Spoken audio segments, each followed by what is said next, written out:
Acknowledging we have a quorum, we'll go ahead and call the regular City Council meeting to order. It is Monday, June 29th. The time is 6:05 p.m. The first item on our agenda is a motion to adopt our agenda. Is there a motion to that end? So moved. Thank you, Councilor McKnight. Is there a second?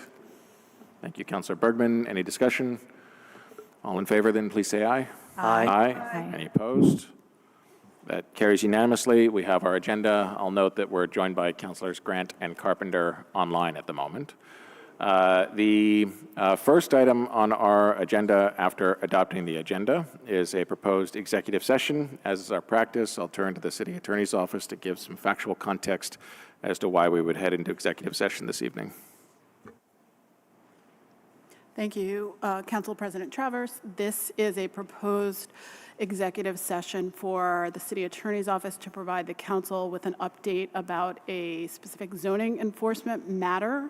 And the open meeting law does allow for executive session if premature general public knowledge of this type of legal matter would put the city at a substantial disadvantage. So we would ask that you approve an executive session for this confidential information. Thank you, City Attorney Brown. Based off of that, I would turn to you, Councilor McKnight, for the first of two motions on the executive session. Thank you. I move that the council find that premature general public knowledge of legal advice and information concerning the details of pending and/or potential litigation to which the city is a party or has a stated interest would clearly place the city at a substantial disadvantage. Thank you. Is there a second to that motion? Second. Thank you, Councilor Schachter. Any discussion? All in favor, then please say aye. Aye. Any opposed? That is unanimous. Councilor McKnight, could I turn to you for the second motion? Yes. Based upon that finding, I move that the council go into executive session to receive confidential attorney-client communications in pending and/or potential civil litigation matters pursuant to 1 VSA 313A1E and F, and including representatives from the mayor's office, the DFA, DPI, DPW, and the city attorney's office. Thank you. Is there a second to that motion? Second. Thank you, Councilor Schachter. Any discussion on that? All right, all in favor, then please say aye. Aye. Aye. Aye. Are any opposed? That is unanimous. So the council's now in executive session. We'll be in the conference room downstairs. Public forum is set for a time certain of 6:30 p.m., and we will work diligently to be back before then. Okay, we'll go ahead and call the council back to order. Thank you for folks' patience as we were in executive session. The third item on our agenda is our public forum set for a time certain of 6:30 p.m. We'll go ahead and open that now at 6:36 p.m. As always, we'll begin here in City Hall with Burlington residents. We'll then turn to any non-Burlington residents. We do not have anyone signed up online this evening, so we'll do public forum just here in City Hall. When I call your name, please come forward here to the table. Make sure the microphone is pulled close. Hit the push button on the microphone, and the green light on the microphone itself will illuminate. Every speaker will be provided 2 minutes. Please direct your comments to me as the chair and not to any other individual. We don't tolerate any individualized attacks, particularly those based on any individual's protected characteristics. We also ask that folks please refrain from vulgarities, obscenities, or otherwise being loud and disruptive when providing public comment. If I interrupt a speaker at any point in time, it will be to ask that they please continue in accordance with these rules. If any speaker continues to violate the rules, I reserve the right to end public comment for that speaker at that point in time. So with that, we have 7 Burlington residents here in City Hall. And I will also note, as a number of folks know, whether you're here in person or online, we will be doing a number of board and commission appointments this evening. If you are a potential nominee for a board or commission, please know that if you've been nominated, you will, generally speaking, be provided an opportunity to address the council at that point in time. So I do see some folks that have signed up for public forum now. And certainly if you want to ensure that you have the opportunity here at the top of the meeting to address the council, because Later speaking opportunities will be contingent on an individual being nominated. So if you want to ensure you speak to the council, please feel free to take the opportunity now. But I did just also want to flag that when we get to that process, that there will be another or perhaps a new opportunity for folks to address the council then. So with that, again, 7 Burlington residents here in City Hall. The first is Bruce Wilson, who will be followed by Joanna Elliott. Bruce?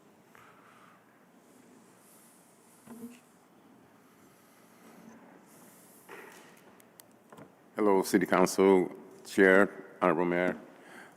So I'm here today to talk about youth on city boards. I'm the founder of Youth on City Boards way back in the day, along with youth, and they sit on police commission, planning commission, school board, these type of boards they sit on, and so it stopped. A lot of things have stopped. So we wanted to bring that back up, and then also we had on Youth on Boards, we had amended it. Nobody can seem to find the amendment, but the amendment was that youth who were on these boards wasn't able to vote. So they felt like, what the heck? What I'm saying? That we at the school board, whatever the board they sit on, and their vote don't really count. What I'm saying? Just like, yeah, okay, but now. With the amendment we did, the youth voted to count it. And so, and it just fell off. I think it fell off because one of the reasons was, I think we still have a youth on our police commission, and I think that might have been the last thing, that the last position the youth might have held. But I think it fell off in a lot of ways because of COVID. Of course, like a lot of things fell off because of COVID, a lot of things happen. And so I was talking to some administrators at VSHS, and so what we want to do is start getting youth back on the school board, all the different boards they sit on. And I just want you guys to support, because everything that we do is all for the youth, and everything that they do, the high school kids do, they do it for the middle school kids. It's a chain reaction, and we just want to make sure that they have a voice, when we always use this famous question, what are we going to do in 5 years, right? What are you going to do in 5 years, Bruce? And then, the 5 years, what we're going to do in 5 years, test the youth on that board, they're going to tell us what to do in 5 years. So thank you. Thank you. Our next speaker is Joanna Elliott, who will be followed by Neil Hayes. Hi. I press the button. You just pull the microphone close, and as long as the green light on the microphone itself is on, we should be able to hear you. Okay. Good evening, councilors. I'm here tonight because I'm deeply concerned about the precedent that this city appears poised to set. At a time when communities across our country are recognizing the importance of environmental stewardship, climate resilience, and protecting public green space, it is stunning and reprehensible that Burlington is considering development concepts that would place housing on land which residents understand to be part of our public parks and community-owned lands. What is the most shocking is not simply these proposals, it is the precedent that they establish, that when planning for housing becomes difficult, our city council, our public parks become development opportunities. And so I have this simple question for the council. Are Burlington's public parks and green spaces now available for commercial and residential development? Yes or no? Because if the answer is yes, then every park in this city is now potentially on the table, and every public green space becomes an asset which can be parceled off when someone decides there's a better use for it. If the answer is no, then the concept proposals coming to you on July 21st should not move forward.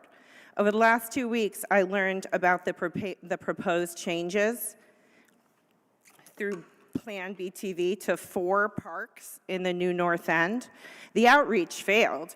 I knocked on over 120 of my neighbors' doors this week and spoke to dozens and dozens of residents, out of whom 2 people had heard of these plans. 2 people. Whatever outreach occurred, it did not reach the residents most directly affected. That concern is compounded by statements made during this process. We heard acknowledges from at least one planning commissioner who had not even visited the neighborhoods under consideration and was You can finish if you have a Thank couple you. more sentences. Unfamiliar with existing neighborhood conditions and housing density, and that should give all of us pause before we move forward. Burlington faces real housing challenges, and I recognize that, but selling off or building on public green space is not visionary planning. It's not creative planning. It is the easiest and least imaginative solution possible. And these decisions will become part of Burlington's legacy, and years from now, people will remember whether this generation of stewards, this generation of leaders, protected our public parks. The one we're sitting in was established in 1797. I'm sorry. How much more do you have? I thought maybe you were wrapping Very up there. little. All I would like to say is to end where I began. Are Burlington's parks protected, or are they available for commercial and residential development? Yes or no? Thank you. Thanks. Our next speaker will be Neil Hayes, to be followed by Annie Schneider. And I will say, given the limited number of public speakers this evening, there may be a little bit of flexibility there on 2 minutes, but do ask that folks please keep their comments to the typical 2-minute timer. Thank you. Do I do anything to the timer? Sorry? Start. Yeah, please go ahead. Hi, everybody. I'm Neil Hayes. I actually live on Star Farm Road, right across from where this development is going to take place. And I live near Joanna, and I again, am kind of upset about the lack of information. And I talked with a legal fellow yesterday, and he said the first thing that any project needs to do is to inform the people that live close to that piece of property. And we live less than 200 feet from the road that there's going to be street parking on. And I was with Joanna, and she walked down the streets, and there's nobody in that neighborhood that knows anything about this new development going on in all of North Avenue. I feel like I've been living under a rock. I read the newspaper, I watch the news every day, and I haven't seen anything about this. I helped Steve Blanchard and Rich Parquette flood the rink every winter at Star Farm Road. That's where we get the ice skating. And you know, we went through this in 1990 when Vermont Housing and the city were established the fact that we're going to build low-income housing in Star Farm Park, but there was so much backlash they decided not to. And I think they're going to be the same backlash this time when people find out about this. And I think there are good areas to do that, but I don't think Star Farm Park is one of them, where they'll take the soccer field away, they'll take the skating rink away, they'll put housing there. There's already a lot of high-speed traffic down Star Farm. And if you don't live in the North End, you have to drive south. You already realize what the traffic is like on North Avenue. And the Intervale is available, but if you're driving down North Avenue, you have to leave half an hour early if you're going to get to work in the morning or come home at night. So I think the first thing is to get the word out. And then the second thing is to deal with the ramifications of it. But we need to be informed of this, and it has to be a piece of paper in the mailbox or somebody stopping at people's houses to let them know this is going to happen. So that's my recommendation to the City Council, and thank you for letting me speak. Thank you. Our next speaker is Annie Schneider, who will be followed by Jonathan Chappell-Sokol.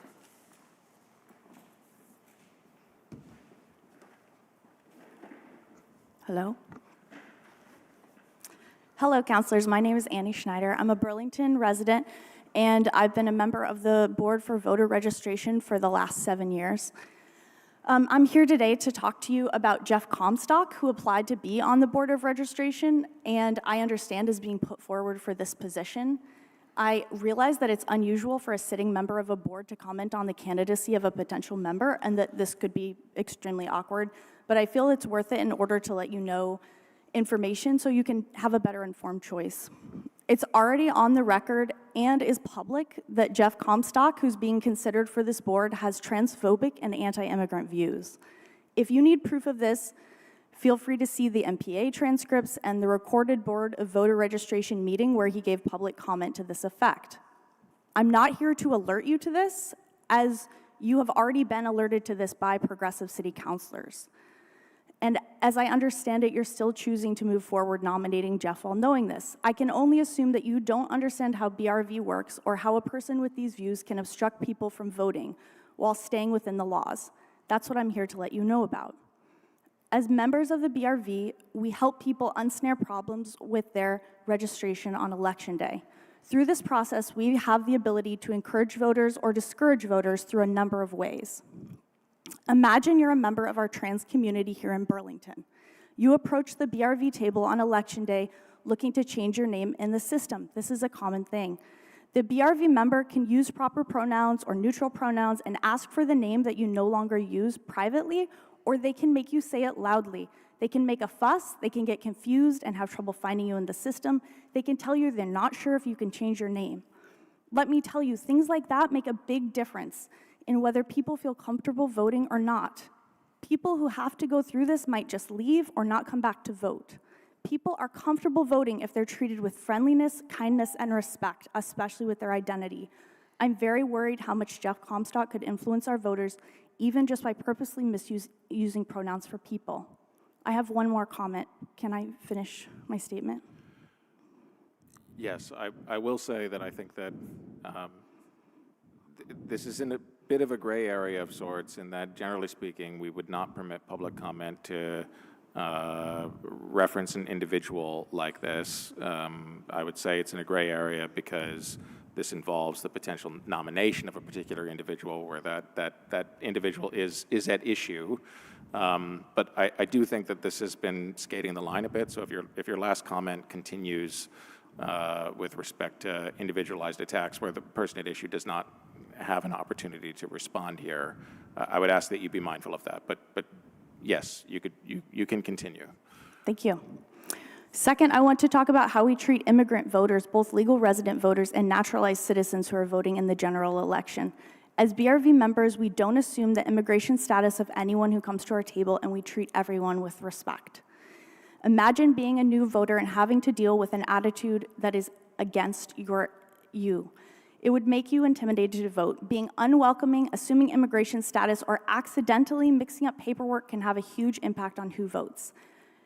It is easy to be an obstructionist and still follow the law as a BRV member. I urge you to not put this person on the Board of Voter Registration because this will disenfranchise voters through our whole city. Thank you. Thank you. Our next speaker is Jonathan Chappell-Sokol, who will be followed by Miriam Stoll. Good evening. My name is Jonathan Chappell-Sokol, and I'm an applicant for a position on the Board of Assessors. As in the past, I'm a multi-term incumbent. A BOE term expires in March, so I'm actually applying to continue a term that I've held since April. I want to start by saying that for me, it is a privilege to serve on the Board of Assessors. I see every appeal as an education for me and an opportunity to make Burlington a better place. I hope that what I have to say tonight doesn't incent you to take my name off the slate. The following supplication is from both volunteer members of the BOA, Rob Gutman and me. To begin, Tracy Isham and Jared Rogers, along with Kenneth Nozick, have done a fantastic job with the appeals process and with working through conventional and unconventional property issues confronting the assessor's office. Nonetheless, the city is in dire need of an assessor. As one of the city's leaders charged with ensuring equity and fairness, the assessor, along with the city attorney and the REIB director, is critical to ensuring a healthy and just community. You can't achieve tax fairness without assessment fairness, and the already light staffing of the assessor's office makes the absence of an assessor much graver. The lack of a city assessor puts the city at risk over statutory as well as equity challenges. The risk could well have cost implications, along with the very real daily opportunity costs associated with the work not done by Tracy and Jared, who need to spend their time doing the assessor's work. We understand job postings have not yielded candidates for this complex and specialized position. We're not qualified to offer hiring suggestions, but we implore you to do all that is needed to hire an excellent city assessor. Thank you. Thank you. Our next speaker is Miriam Stoll, who will be followed by Miles McCallum.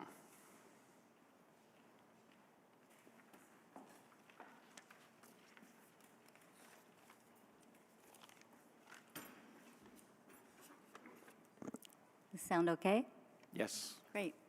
My name's Miriam Stoll. I'm a 30-year resident of Burlington. I was one of those folks that came to UVM and never left. Since living here, I have done a number of different types of community engagement work. First, I served on the school board here for a number of years and was finance chair. Secondly, I've been on 2 state-appointed boards that are concerned primarily with equity for individuals with disability. I am the parent of a young woman with a disability. So I'm here tonight to put my name forward to be on the Board of Voter Registration. And the reason is that although the number of people in the United States and here in Vermont who are voting is increasing, there is inequity in who actually registers to vote. The people that register to vote tend to be my age, white, and in addition, let me see, I'll get back to that. But what I wanted to say was that if you look at who votes, it's not representative of our community. And one of the things that I've wondered about for the Board of Voter Registration is why we don't see a bigger presence in the community. I think at this point, when voting is really under siege, we in Burlington need to be proactive. We need to be out there not just waiting for someone from the federal government to tell us we can or can't do something and to respond to that. We need to have a plan. We need to be out there. And the people that we need to be focusing on are young people and people of color and people with disabilities. So I'm sorry that my 2 minutes is up, but what I did want to say is if appointed to the board, my goal would be to focus primarily on the 4th point that the Board of Voters looks at, which is, it says on the website, participate in board-sponsored voter outreach activities. What I'd like to do is not just participate in them, I'd like to create a plan that targets certain groups, and I'd like the board to take that on as one of their primary responsibilities. Thank you. Thank you. Our next speaker is Miles McCallum, who will be followed by our last Burlington resident here in City Hall, Nate Lantieri. As per what you said at the beginning, I'll forego speaking now and speak before the Cemetery Commission appointment. Understood. Okay. Our next speaker then is Nate Lantieri, who will be followed by Todd DeLuca. Hello, everybody. Hello, city councilors and mayor. Good to see you all. I'm here today not as an applicant myself, but in support of a candidate for the Parks Commission. And that candidate is Carolyn Felix. If you don't know me, I've been a Parks Commissioner for the last 6 years, and I've been the chair for the last 2. And I'm here today, like I said, just to give some really enthusiastic support for Carolyn. Carolyn and I have known each other since 2018, when we both worked for the city. At that time, she was working as the BTV stat analyst, so is intimately aware of kind of like what the inner workings are of the city apparatus. Oh, I'm actually nervous speaking in front of you all. I apologize. Carolyn reached out to me last year, to myself and to the commission vice chair, saying that she had entered into a different stage. In 2021, she moved into international development for work. Last year, in the wake of the USAID cuts, was looking to find some ways to get involved locally, and that was when she applied for the commission for the first time.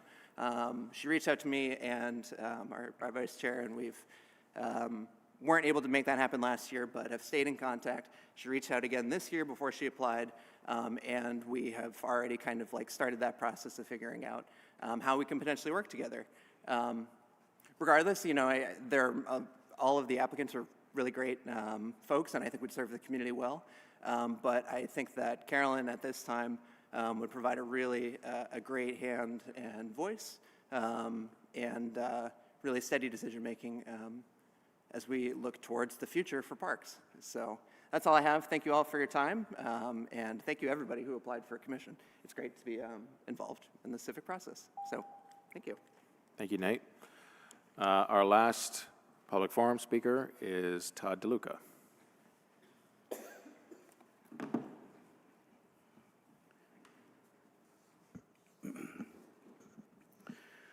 Hello, Mayor, City Councilors, Mr. President. Tonight, the renewal of the Chocolate Thunder security contract is on the agenda. I've come to ask you to add language to the contract to protect people from being unlawfully trespassed from City Hall. On June 1st, I was in City Hall covering a story about potential First Amendment retaliation by the mayor when I was trespassed while waiting to speak to someone in the mayor's office. Since then, I've gathered evidence showing that I was trespassed at the request of the mayor's assistant, Sam Powers, who was in close contact with the mayor. After the trespass, Chocolate Thunder owner Mikey Van Gulden said, quote, "That should keep him out of the way of the meeting tonight," referring to the city council meeting. "They didn't want you to hear what I have seen." On June 12th, another citizen who exercises his First Amendment rights was trespassed from City Hall while waiting for public records, allegedly for making threats. However, he published the entire encounter, and you can see that no threats were made. The real reason was that a security guard did not want to be recorded in public. I'm asking City Council to please add language to the contract to prevent civil rights violations and First Amendment retaliation by the mayor's office, Chocolate Thunder, or anyone else. Encouraging citizens to ask questions will make our community stronger. Retaliating against them won't. Thank you. Thank you. Is the last individual we had signed up for public forum, so we'll go ahead and close public forum now at 7 o'clock. Just so folks know the next order of events, and Mayor, if this sounds good to you, I think we'll turn now to Mayor General City Affairs, then do committee reports. Then we will briefly recess the City Council meeting, or excuse me. Yes, okay. I think we'll do Mayor General City Affairs, then committee reports, then our consent agenda. Then we will briefly recess the City Council meeting to turn to our Local Control Commission meeting, warned for 6:55 p.m. We will return to the City Council meeting to do our City Council appointments, and then we will recess to turn to the City Council with Mayor presiding. Does that work for you, Mayor? Sure. Okay. I think I followed I half think of that, just so we can try to do the appointments, I think Absolutely. back to back. Yeah, okay. Oh, I see. So Yep. now we'll turn to Mayor, General City Affairs. Thank you, Mayor. Thank you, President Travers. So today, after 61 years, I had the pleasure of participating in the ribbon cutting to open the Champlain Parkway in the South End. I even got to drive in a 1965 Mustang, and that, in case you're curious, was the year that the Champlain Parkway was first conceived, at least conceptually, of being a possibility for the city of Burlington. I want to thank Dan, who I believe was the driver. He was very proud of that vehicle, and while it had no air conditioning today, it was a real pleasure to be able to drive that stretch and be able to be with everyone for this big moment for the city's history. I was also joined by U.S. Senator Peter Welch, Vermont Transportation Secretary Joe Flynn, of course, City Council President Ben Travers, who represented the South End well, and Public Works Director Chapin Spencer. On June 21st, before we had this big opening today, we also, many of us in the community, participated in the Parkway Mile and Community Stroll organized by Run Vermont. I even dragged my poor children to that, and I don't think any of us are runners, but we really enjoyed the opportunity to be able to be on that roadway and see what it would be like when you're not actually in a car to experience that section. And I really want to thank Run Vermont. It was a great community event. Hundreds of people apparently are runners, and they came with great enthusiasm to do that mile run and to participate in again, another way to open up this very long, long-term project. Leading an effort of this scale has required years of coordination, persistence, and partnership with residents, contractors, state and federal agencies, the governor, city officials, and countless members of our city's public works team. And I said this in my remarks earlier, and many opinionated city councilors and mayors alike for 61 years. This really represents quite an achievement. And today's celebration was a true testament to all that work of all those people. It's also a testament to our ability as a city to wrestle with difficult questions and build something that better reflects who we are today. Over the years, residents have raised crucial questions about the impacts this project could have on neighborhoods, on our environment, and on communities that have too often carried more than their share of the burdens of public infrastructure. Those voices mattered and helped to shape the final results. Over time, this project changed substantially. Its scope was reduced and its design evolved. This doesn't mean that all of those challenges were resolved, and our city team will be closely monitoring the impacts of the parkway on traffic patterns and on residents' experience of their neighborhood. The opening of the parkway isn't the finish line, of course. It's the start of a new chapter with investments that will support Burlington's growth. It will also help build more housing, improve mobility, strengthen our neighborhoods, reduce environmental impacts, and continue to create a city where people have real choices in how they live and move around the city. And today is evidence of that momentum that many people of Burlington have been feeling, this feeling of Burlington having tangible results and tangible positivity as we move forward. And I also, one last word on the Champlain Parkway. One of the evolutions of this has really shown how we've evolved as a city from a car-centric way of thinking about infrastructure and one for which we put people and housing and climate more at the center of our thoughts around how this road was designed. Remember, it used to be a 4-lane highway, and it was down to a 2-lane with a multi-shared path along the entirety, almost the entirety of it, which is truly a testament to, again, our ability to adapt as a city to our priorities here today. Earlier last week, we held a press conference on the bricks on Church Street, speaking of the momentum that we've really been starting to feel here in the city of Burlington. I held a press conference outside of Homeport. Thank you to Mark for hosting us in his front yard, if you will, on Church Street to celebrate this city and all of our achievements so far. There's a growing sense that Burlington is truly turning a corner, that the energy is back and the confidence is returning in the Queen City, that our city is moving forward together. Over the last few months, I've heard from residents, from business owners, from visitors, and from the people who've been cheering on this city through its challenges and now into its successes. Burlington is truly back. And let me be clear, we still, of course, have challenges to address, and we will continue to meet them head on. But it's important to recognize how far we've come and the progress happening across this city. Downtown Jazz kicked off our summer season with packed streets and thousands of people enjoying the downtown together. I heard from countless residents who said that they felt like the old days. And I heard from business owners that this was one of the best weekends in years. Throughout the summer, Burlington will host a strong lineup of events that will bring people together, support our locally owned businesses, and showcase the energy of this community.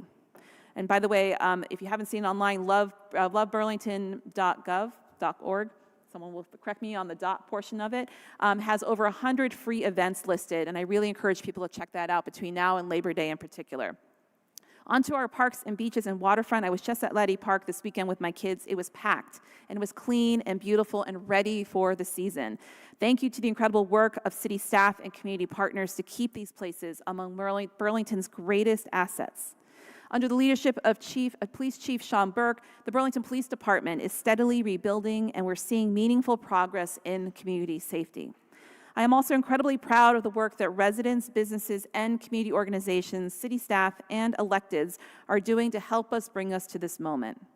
Finally, last week on the Mayor's Monthly Town Meeting TV show, I had a lively chat about Burlington's momentum with Church Street Marketplace Director Samantha McGinnis, our Waterfront Division Director and Harbor Master Aaron Moreau, and BCA Communications Director Elena Rosen. You will find a recording of this on Town Meeting TV, one of our great partners here on the YouTube channel, where we talk at great length of what's coming up this summer, some highlights, and you really get an insider scoop of 3 leaders within our city who've been really putting a lot of efforts in with their teams, and even a little plug about where to get the best creamy, so you can watch the whole 30 minutes through.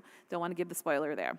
All right, on to this weekend. Is a big weekend for Burlington. We put on a big party on July 3rd, and I want to make sure to invite everyone down to the waterfront and everyone locally here in Vermont as well, because on July 3rd is Independence Day celebration for the city of Burlington, and it's a highlight in terms of our summer programming.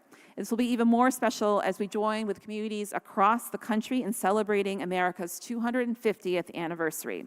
Our department, Parks, Recreation, Waterfront, is proud to host the big celebration, again Friday, July 3rd, from 5 to 11 p.m. at Waterfront Park. This is a family-friendly event which will feature live music on stage, an aerial parade from our partners over at Beta Technology, and great food and great drinks from local vendors, and, of course, the fireworks over the lake. You can visit btvjuly3rd.com for more event details, and I encourage people to come by foot and by bike if possible. Recent community events I want to highlight. We heard at Board of Finance a little bit about Burlington High School, just on the financial side of it, but this is truly a milestone as well to celebrate as the city, because earlier this month, Burlington High School students marked two important moments. Of course, celebrating the graduation of the 2026 class of BHS graduates, who are a once-in-a-generation moment. This is a once-in-a-generation moment to not only celebrate their graduation, but we celebrated inside the new BHS building. It was a great moment to see our community, hundreds of people in the new gym at BHS, proudly celebrating our new graduates, but also saying goodbye to the Macy's building in the downtown location. I was able to offer a few remarks to the families and the students, and I will tell you, each one of the hands that I shook, the students were so excited about obviously what's coming next in their lives, but this is a real celebration moment for all of us to be proud of that building that we invested in locally as a city. This is truly our high school, and I encourage folks to take part in some of the tours being put on this summer, to take a look at the building inside, because it's, regardless of whether you have a student going to that building, this is our building as the city of Burlington.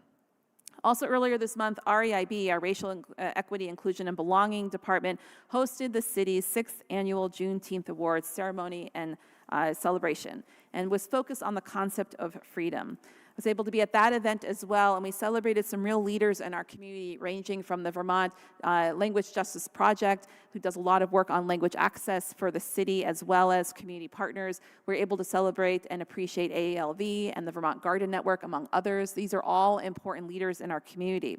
This was a celebratory moment for REIB also because officially it has now been added to the Burlington City Charter, thanks to the work of the legislature and the signature of the governor in late May. And I'm so proud that this now, it will become permanent work for the city of Burlington in terms of city government operations. This was a high priority for my administration to make sure we saw to the end that not only elevating this crucial work for this department, but making sure it was instilled in our most important document, our charter, to make sure that we prioritize as a city racial equity, inclusion, and belonging in everything that we do, regardless of who the mayor is and regardless who sits around this table as city councilors. Finally, one last update on the agenda tonight. I would like to acknowledge that we've just concluded bargaining with IBEW, who represents our some of our Burlington Electric Department employees, and we have successfully reached an agreement between the city and the IBEW Local 300. This negotiation work wraps up several months of work led by our HR director, Lynn Reagan, and our capable city attorney, Jessica Brown, as well as the team, the leadership team over at BED. Tonight, the council will vote to approve a new 3-year contract which builds on the strong existing relationship IBEW Local 300 and BED management have, including through their regular labor management meetings that they hold to make sure that we're continuing to be strong partners even outside of bargaining. I really appreciate that we were able to actually settle this contract just within a day or two of the current one expiring. To me, that shows a strong commitment as a labor-forward city to make sure we're being respectful and diligent in our work to lead fair settlements with our city employees who are represented by unions. Finally, thank you to Jeffrey Wimet from IBEW and Darren Springer from BED for their leadership and professionalism during that round of negotiations. And with that, President Travers, back to you. Thank you, Mayor. That brings us now to the committee reports portion of the agenda. Is there any councilor with a committee report? Councilor Bergman. Thank you. I have two. One is the Ordinance Committee. We will be meeting on inclusionary zoning in the collaborative group with the Planning Commission on the 14th of July. It's just something that is a monthly activity that we are doing as we are looking to, we are reviewing and debating whether there should be changes to the inclusionary zoning ordinance, which is a key pillar to our affordability agenda. The second meeting is on the 16th. That's a regular meeting, and we will be continuing to look at, I hope, the motorized vehicles, those mopeds or little motorcycles that are going on. We had a significant meeting on the last month on that because we're really serious about regulating them. We've heard lots of issues, particularly on the bike path and in the North End. So we're looking at that. The other thing that is coming down the line, and I think that we will be bringing back early in July, is a revamp of the industrial wastewater pollution ordinance, which is necessary because we have a booming brewery industry, and the taxation on our system is significant, and we need to be prepared. And there is work that's being done in collaboration with the state, and this is going to frame up a very forward-looking approach to dealing with our wastewater effectively. So more on that coming up. That is the Ordinance Committee, those two meetings on the 14th and the 16th of July. I want to then just turn your attention to a written report that is on our agenda regarding the F-35 resolution. Believe it or not, it's taken quite a long time between the time that we passed on August 12th, 2024, overwhelmingly, I think it was an 11-to-1 vote on the F-35s, asking for a new mission, or asking at least for the congressional delegation to request the Secretary of Air Forces to request a new mission. And it has taken us a long time. Clearly, there are a lot of political developments since August of 2024 that would validly lead to a delay in us meeting. But this report that I have as the chair of the ad hoc committee, of which President Travers and Councilor Barlow are also on, speaks to the meeting that we had, that I had on June 11th with the chiefs of staff of all three representatives.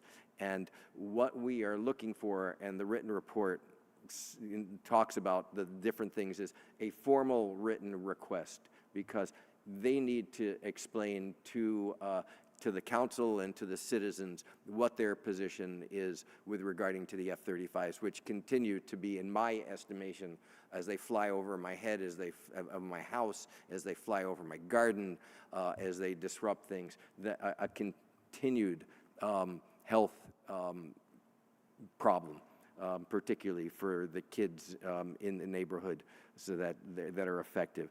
They did not have a written response, and that was not surprising since that was the meeting, but the first meeting. But there are some comments that are in this report. I will not go through the details. It's written for the public. It's in our agenda, so it's accessible through that, and you can look at this. And what I have asked for is the written report, for either collectively or individually, by the end of the summer, so that we can deal with this. It's my belief that this administration, this federal administration, will not be a partner with regard to the F-35s, and that is just something that we have to recognize. But that does not mean that activity cannot be done, and that we cannot let the world know that the basing of those planes in an urban area is just fundamentally wrong, and we need a change. How we get there, that's the big deal, and I expressed and continue to hope that the delegation can be a partner, but we will find out as time progresses. Thank you. Thank you, Councilor Bergman. Is there any other councilor with a committee report? All right. We will move then now to I'm sorry, I have my hand raised. Yeah, sorry, Councilor Grant. I did not see you there. That's okay. Thank you. I too wanted to thank the REIB team for their fantastic work with the Juneteenth event. A little nerve-wracking in the morning with rain coming over, but once the day cleared up, members of the public really came out to see some of the events.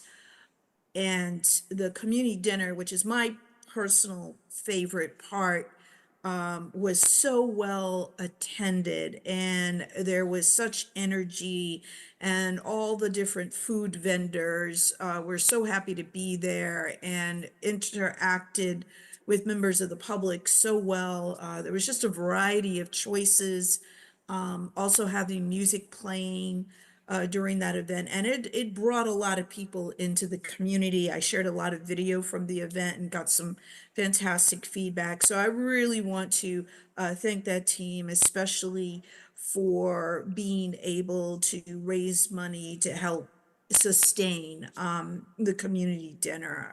I just, it's just beautiful to see so many different types of people that live in our community, that live in Vermont, get together and share space.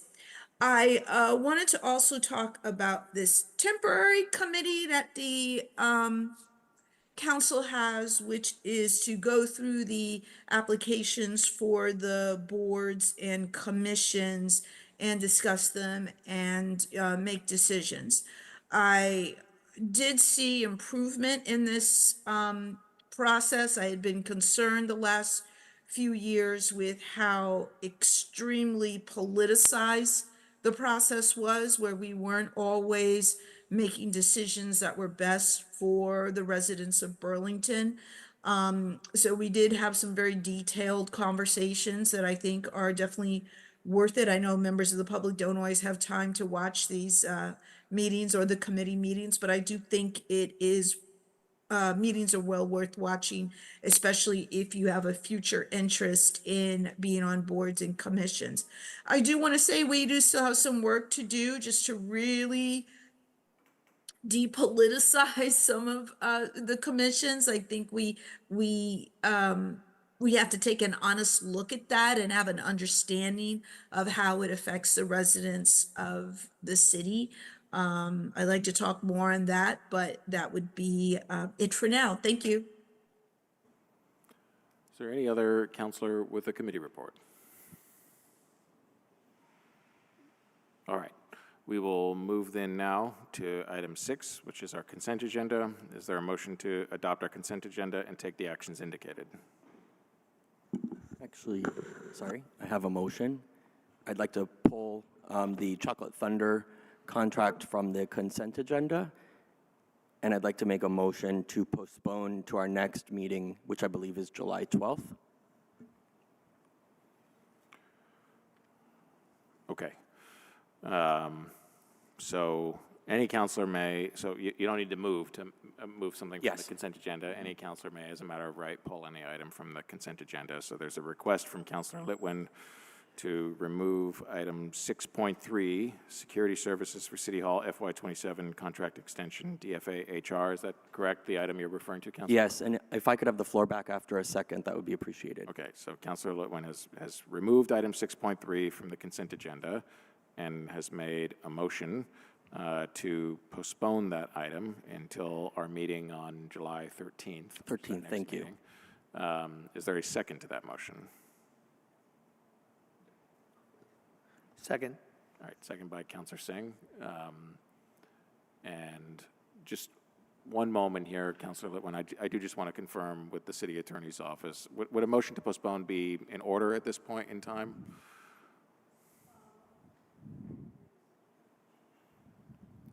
I mean, absent objection, I'm happy to consider it at the moment, but I did just want to confirm that we're doing things correctly here.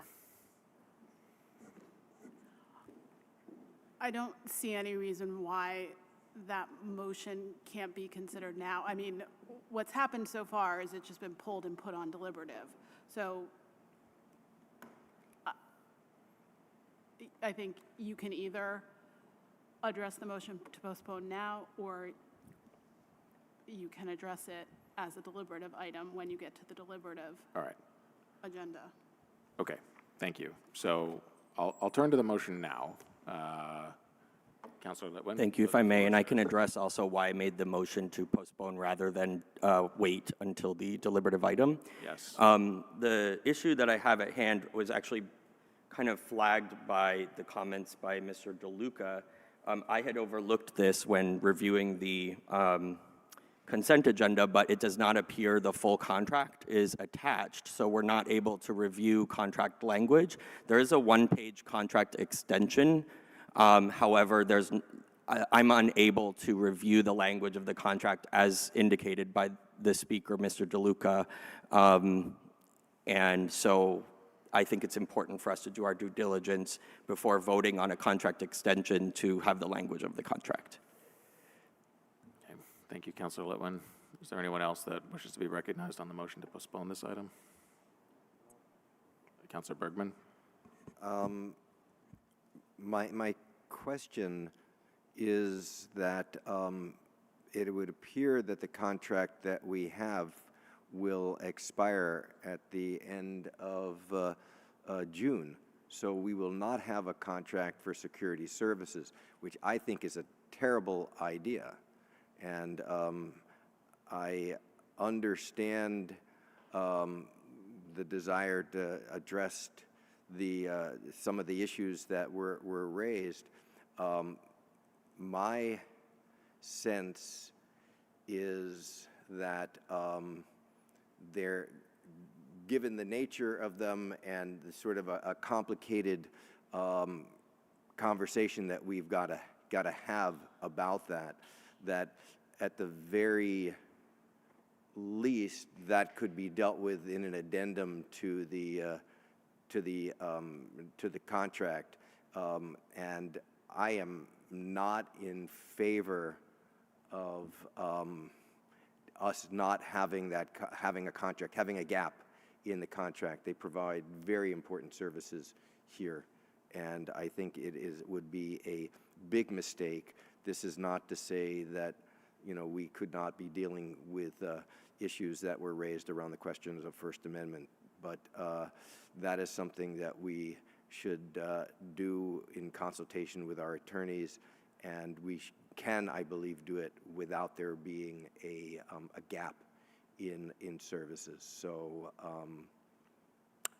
I guess that is my reasoning for while I will oppose this and do not think that it is a wise move to take, and why I would actually oppose when we deal with it, if we deal with it at the deliberative agenda, doing anything on the fly now. Again, I'm open for having a conversation about legitimate First Amendment principles and putting them into contracts, but I don't think this is the way we do it. Thank you. Thank you, Councilor Bergman. Mayor, did you want to be recognized, or? Thank you. I see you have other counselors. Do you want to come to me last, or? Sorry, I did not. We'll go to. Did you want to be recognized too, Councilor Schachter? I just had a question that maybe will pertain to. And then I see Councilor Carpenter. Do you mind if Councilor Schachter? Why don't we go to you first, and then we'll go to Councilor Carpenter? Okay, sure. I just have a quick question, which was, is there a world? I agree. I don't want to see a lapse in security services, and I'm wondering if there's a world in which we could reconsider a motion that extends the current contract through our next meeting, which will give us time to revisit, and I'll have time to view the full contract prior to then. So that feels like another path I just wanted to put out there. Okay, I think we'll return to your question in a moment and ask and turn to Councilor Carpenter. I was going to say something. Go ahead, Councilor Carpenter. Something similar to Councilor Bergman and actually Councilor Schachter, which is we cannot have a lapse. And I do kind of support Councilor Bergman's concept, which is some of this is protocol that are internal operations. They're not really in the contract. They're, it's the city right to do trespasses or not just exists independently of the contract. If we had no contract, we still could do this. So I just want to caution that we figure out a way to not have a lapse. And maybe that's an extension for a month. If we're going to change the contract, that's a two-party agreement, so we have to have enough time to have a two-party conversation. Okay.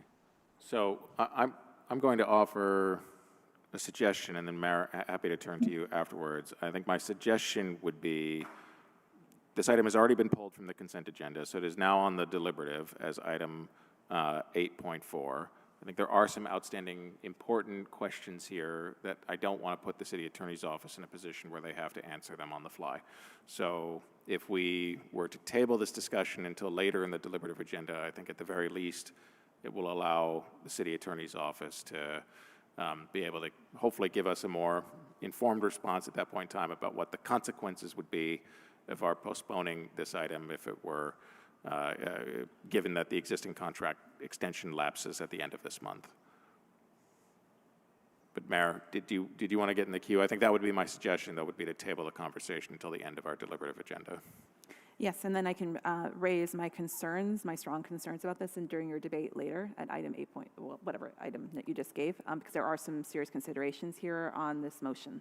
Okay.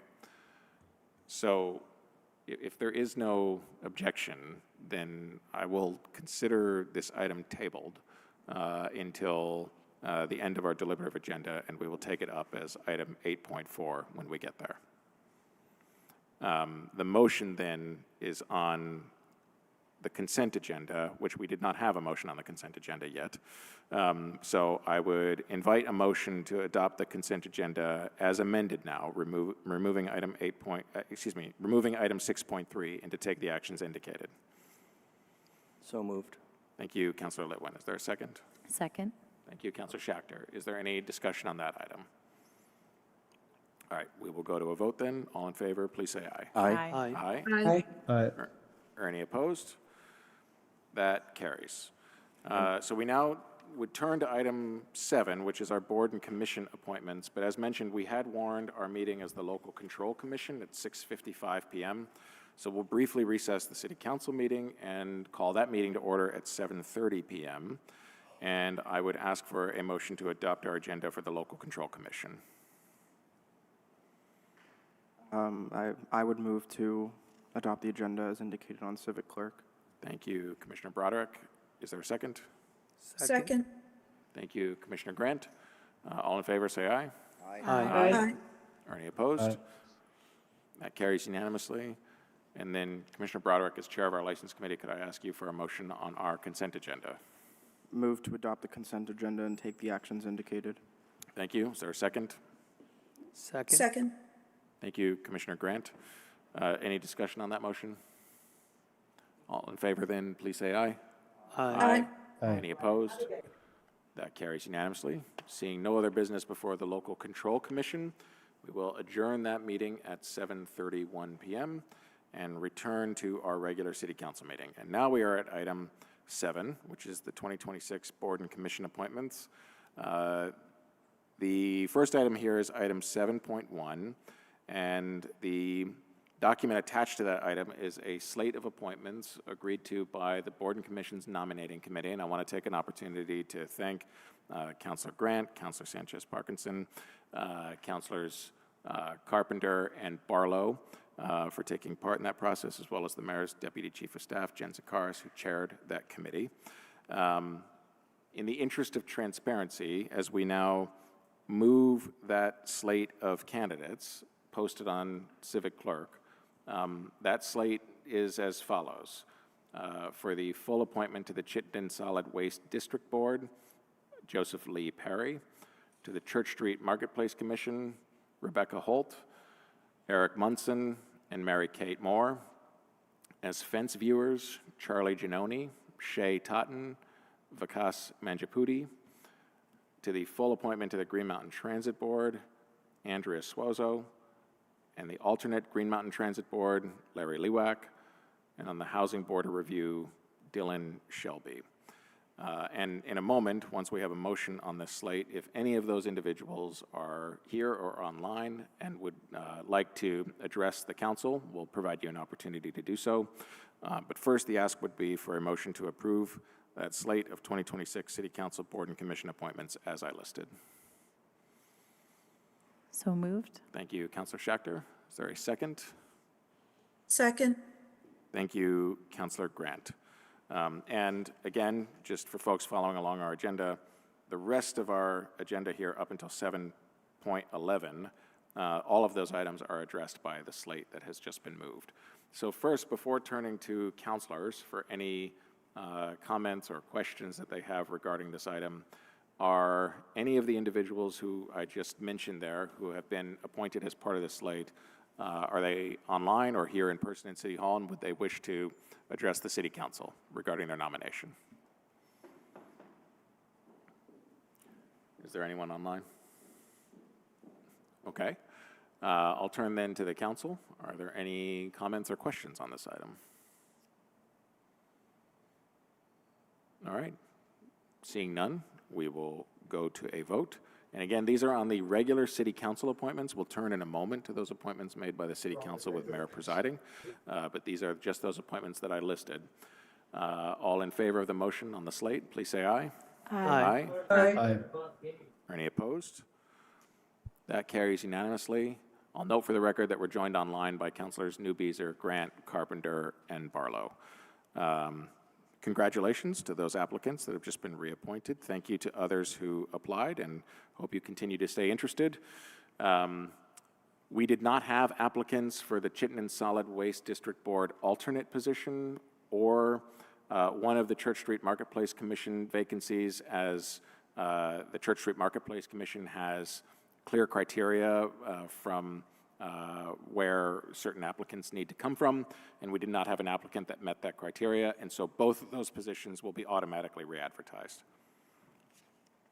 That completes the City Council's Board and Commissions Nominating Committee, and Mayor, I think I will now recess the City Council meeting again and turn it to you to call the City Council with Mayor presiding to order. Thank you, President Travers. So I will call the call to order the City Council with Mayor presiding on Monday, June 29, 2026 at 7:36 p.m. Our first item is the agenda. Is there a motion on the agenda? Move. Moved by Councilor Bergman. Is there a second? Second. Seconded by Councilor Travers. Thank you. Any discussion on the agenda before we vote? Seeing none, all in favor indicate by saying aye. Aye. Aye. Any opposed, nay. Motion carries unanimously. Thank you very much. We have a second item tonight for public comment. Is there anyone who would like to address the City Council with Mayor presiding in terms of public comment? We didn't do a sign up for this, but reminder in terms of process that if you are an applicant for one of the appointments later in this agenda, you'll be given a chance to address the board, the council with Mayor presiding. So anyone who is not one of those candidates who would like to address the City Council with Mayor presiding, this is your opportunity on this agenda item. Hi, welcome. If you can introduce yourself, we'll do roughly the 2-minute thing. Someone will help me with the timing if necessary. Actually, I'll just use my old school phone. Welcome.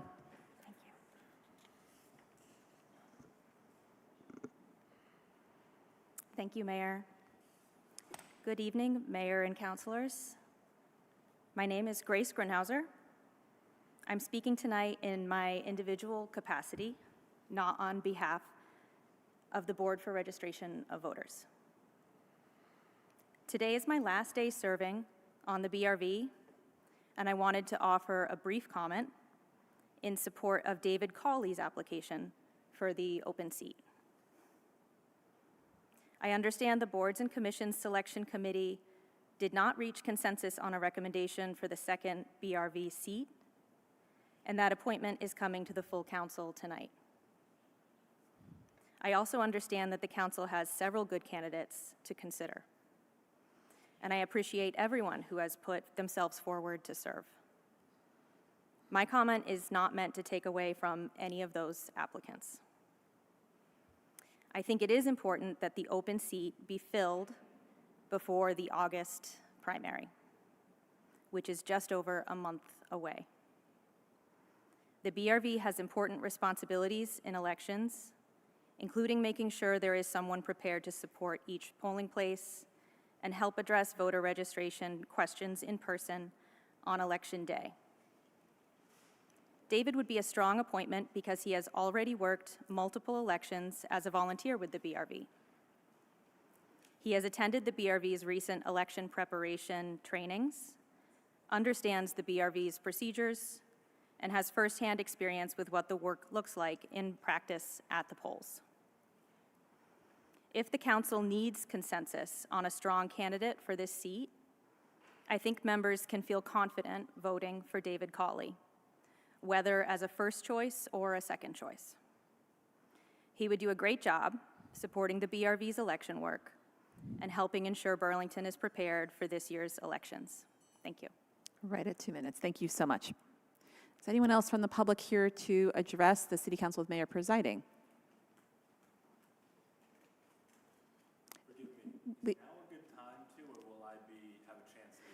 If people are nominated later, you're able to address during the nomination process for any applications you have for boards and commissions. If you're unsure about that, you are more than welcome to provide public comment now.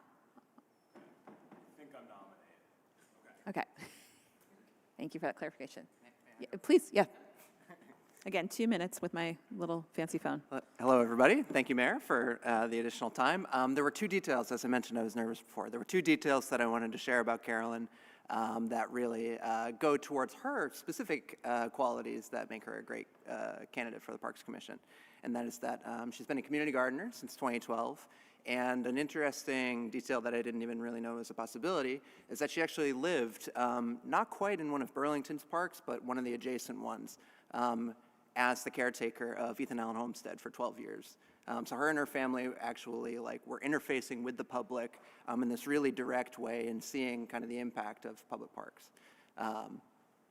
And in that instance, she experienced something that, and her family, her kids experienced something that what a lot of people in the city experience with public parks, and that was where they recreated. That was where they, had the opportunity to be in green space. So she's since moved to the New North End, but has shared that, with her daughter, they walk to Letty Arena for her skating lessons. So just a little bit more to kind of round out some of the, real-world characteristics of Carolyn. So thank you all again, and again, I'll say it, thank you all to everybody who applied for a commission. Thank you. Would anyone else like to address the council with Mayor Presiding for public forum? Okay. And I assume someone would tell me if there was an online element. Okay, seeing none, I'm going to close public forum, and we will go on to our consent agenda. Is there a motion on the consent agenda? Move to adopt the consent agenda. Moved by Councilor Travers. Is there a second? Second. Second by Councilor Singh. Thank you. Any discussion on the consent agenda before I call the question? Seeing none. All in favor indicate by saying aye. Aye. Aye. Any opposed, nay? Motion carries unanimously. Thank you very much. Now, moving on to our deliberative agenda, which is item number 4, which is the 2026 boards and commission appointments for council with mayor presiding. Just a quick orientation on our process. Similar to council-only appointments, there was a slate of applicants that were agreed to by the working committee, which will be item 4.1. You'll see on the agenda every item, every board and commission listed. So I will help to try to give you an orientation as we go through. We'll move the slated of applicants. I'll read them off for the record before the vote on item 4.1, and then we'll go to individual items for which there was not agreement on an applicant. And at that point, on the first one, I'll remind you about this process. I know the council's been through it before, but we will take nominations from the floor for any position that did not have consensus on the slate. We'll provide an opportunity for anyone nominated on the floor to address the council with mayor presiding. Then the council will have deliberations, and then we will call each of the nominations based on the order that they are presented on the floor by a member of the council. Clear as mud, as we like to say in Burlington and in Vermont. But if there's questions, people can, of course, ask for a point of information or order as we get further into the process. So with that, our first item is item 4.1, which is the worksheet, which again is the slate I mentioned before. I will read this off for the record, and then I will see if there is a motion and discussion by council. Everyone with me on the council so far? Great. Okay. All right. So for the slate, which is posted on Civic Clerk, so you can follow along, I will read what, again, was agreed to, and anything that where there was no applicant, I will also make a note where we need to repost. So to the first commission and board, the Airport Commission, with a term expiring on June 30th of 2029, William Chip Mason. For the Board of Assessors, term expiring on March 31st, 2029, Jonathan Chappell-Sokol. For the Cemetery Commission, term expiring June 30th, 2029, Mary Wesley. To the Cemetery Commission, there's a second seat expiring June 30th of 2029, Miles McCullum. For the Conservation Board, term expiring June 30th, 2030, Lee Toomey. And I apologize if I'm pronouncing anyone's name incorrectly. Please forgive me. To the Design Advisory Board, term expiring June 30th, 2029, Richard Martin. To the Design Advisory Board, second seat, expiring June 30th, 2029, Jay White. For the Design Advisory Board, which is an alternate seat, term expiring June 30th of 2029, we received no applicant. We also did not receive an applicant for a second alternate seat for this board, so we will repost those positions. On to the Development Review Board, with a term expiring June 30th, 2029, Chase Tyler. The second seat for the Development Review Board, term expiring June 30th, 2029, Sean McKenzie. Alternate position for the Development Review Board, term expiring June 30th, 2029, Marina Campbell. To the Electric Light Commission, otherwise known as the Burlington Electric Department's Board, term expiring June 30th, 2029, Laura Bond. We were not able to come to consensus on a second seat for the Electric Light Commission, so we will come back to that seat for a nomination from the floor. On to the Fire Commission, term expiring June 30th, 2029, Ashley Bond. Second seat on the Fire Commission expiring June 30th, 2029, Monica Chapman. On to the Board of Health. For the Board of Health, term expiring June 30th, 2029, Celia Bird. To the second seat of the Board of Health, expiring June 30th, 2029, Jennifer Tomzak. I hope is how you say that. On to the Parks and Recreation Commission, for one of the seats expiring June 30th, 2029, Katie Flanagan Mobley. The second seat for the Parks Recreation Commission, we were not able to reach consensus, so that will be heard from the floor for a nomination in a moment. On to the Planning Commission, one of the seats expiring June 30th, 2029, Aaron Malone. The second seat for the Planning Commission with the same expiration date, we were not able to receive consensus, and that will go to the floor. To the Police Commission, one seat expiring June 30th, 2029, Michaela Finneran. The other seat for Police Commission expiring on the same date, there was not consensus. We will take that to the floor. On to the Public Works Commission, seat expiring June 30th, 2029, Julie Hayes.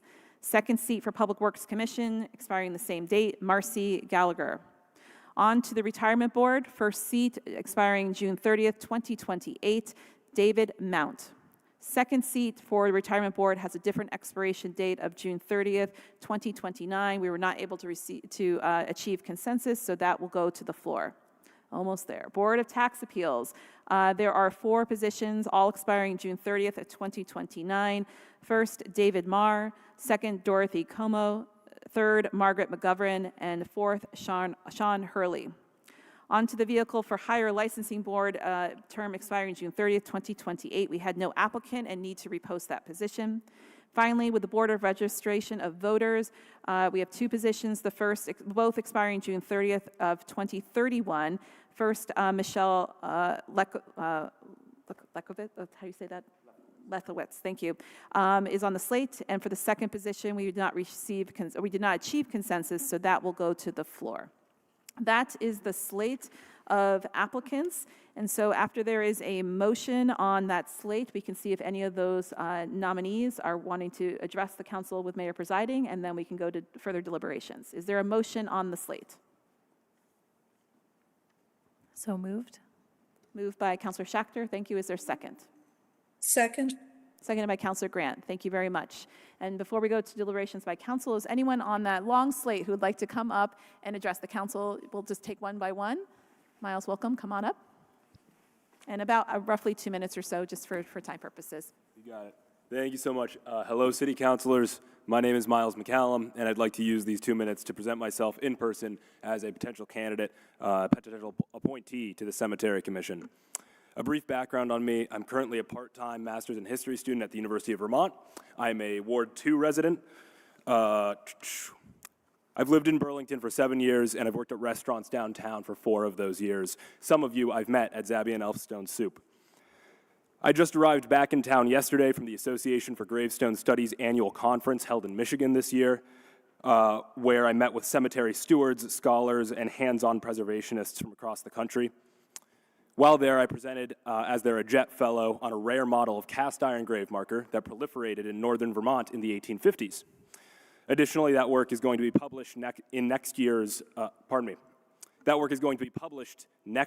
in the association's peer-reviewed journal. I believe that I can bring an informed historical perspective on our city's cemeteries to the board, and in my capacity on the Cemetery Commission, I would like to jumpstart some projects on surveying and doing preservationist work, particularly in Elmwood and Greenmount cemeteries. One of the recommendations on my application that I submitted is the Vermont Old Cemetery Association President Tom Giffen, who I plan on pulling into Burlington to work on more preservation projects in our cemeteries here. Additionally, I serve on the advisory board for the Burlington History and Culture Center.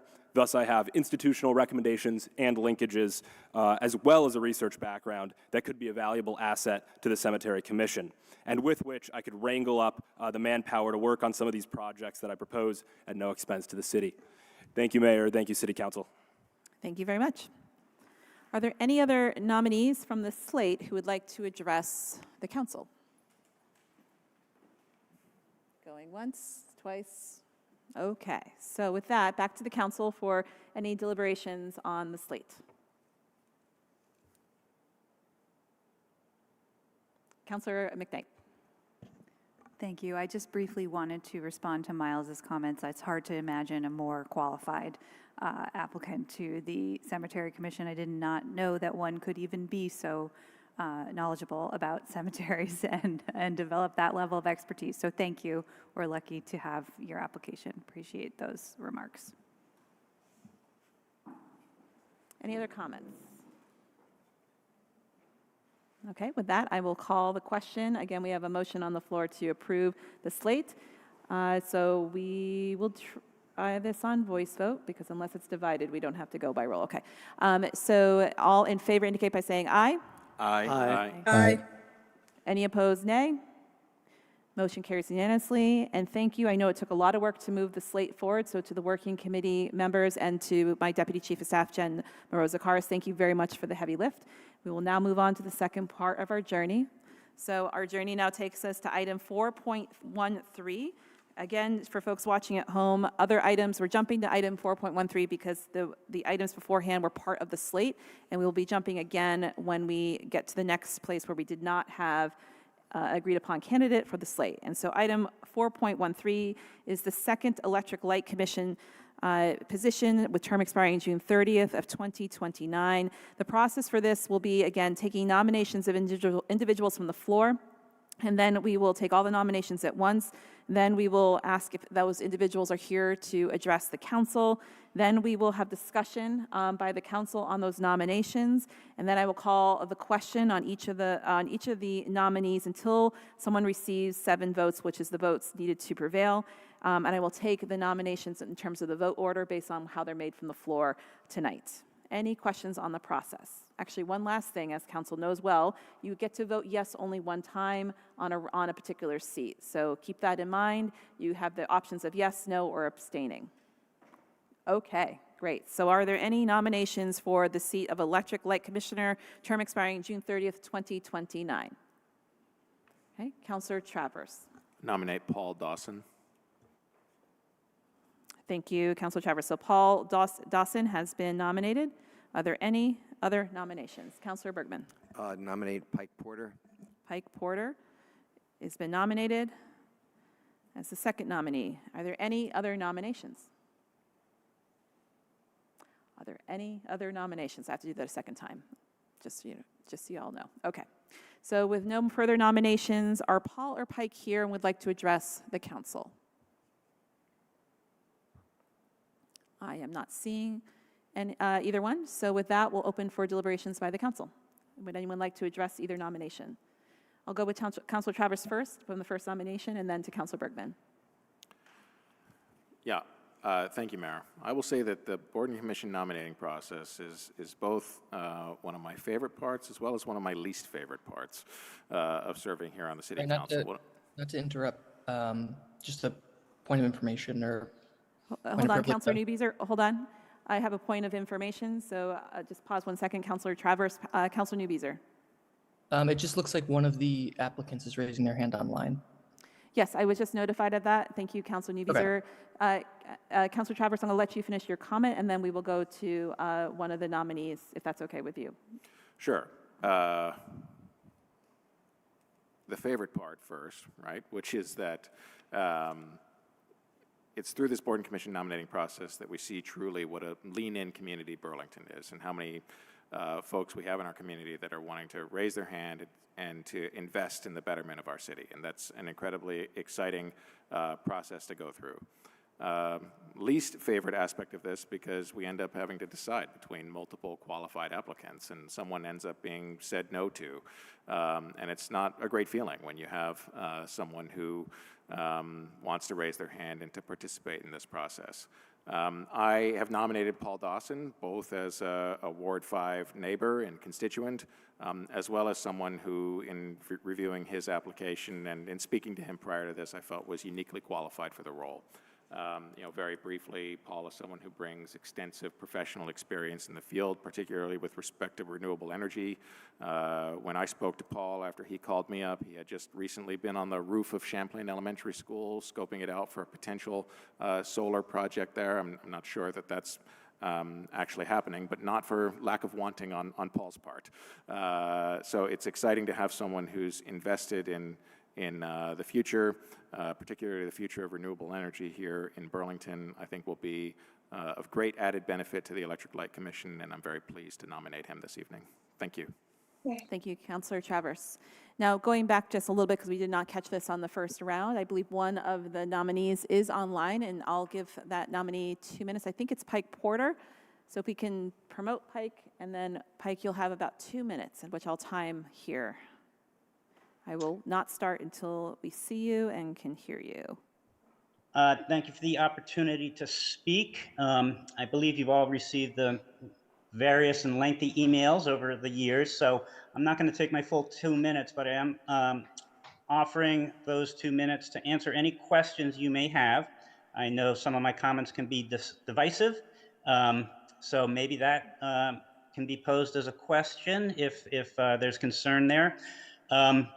I do think Paul Dawson has a great resume, but I also think that kind of on-the-ground experience, weekly, monthly review of what's going on at the Burlington Electric Commission, as well as the Joint Owners Committee meetings, is also important. And for most of the boards, I think once there's a vote, I don't think that the City Council really has a lot of knowledge about what's going on. At times, I think we've seen that some opposing ideas at the Burlington Police Commission has created, in the end, better policing. And I think, please consider that 5 commissioners all in agreement with what's currently going on at Burlington Electric Department might not be in the best interest of the Burlington community. Thank you. Thank you, Pike. Checking one last time to make sure the other nominee is not, okay, I'm seeing not. So we will go back to council debate, and I believe Councilor Bergman, you are next. Thank you. And I would agree that Paul Dawson is very qualified. I had a chance to speak to him briefly today and am impressed with his qualifications. Pike has been one of those watchdogs that are particularly important for governmental bodies to have participating and actually close to the action. because so much just works by inertia. Having somebody who has followed and is willing to say no, willing to say, but what about this, and has demonstrated that is really, really important, I think, for these bodies. Pike has been prescient in the way that he has been dealing with these issues, calling on us to honor our commitments and to look at new things and in new ways. And I really do think that having him on that board will be a very big advantage for the city. I know, and he has acknowledged that he can rub folks the wrong way. But, you know, like I rub folks the wrong way, everybody at this table I've seen rubs folks the wrong way. That's okay. I see people questioning that, and you know that's okay. That's part of the process. So he would be a bold choice, but Pike has always impressed me with his ability to think very, very clearly outside of the box. And this is something that we continue to need, while also being practical in trying to do things that need to be done. So I hope that we might surprise folks and put them on the board. Thank you. Thank you, Councilor Bergman. Any further comments in deliberations? Seeing, oh, sorry, Councilor Grant, thank you. Thank you.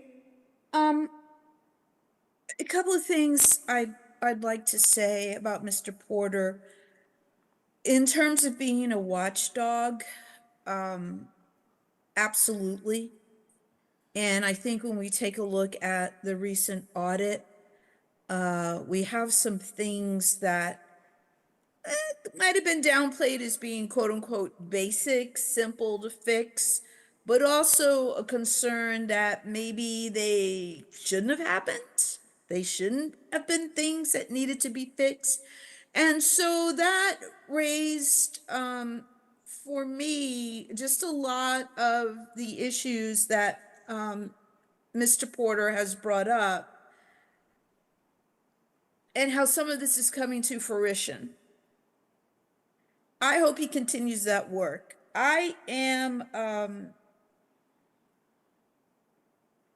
a strong supporter, and I'm still a strong supporter, but I will actually be changing my vote because I think that regretfully we don't have the support for Mr. Porter at this time, and I hope that we can work through getting there.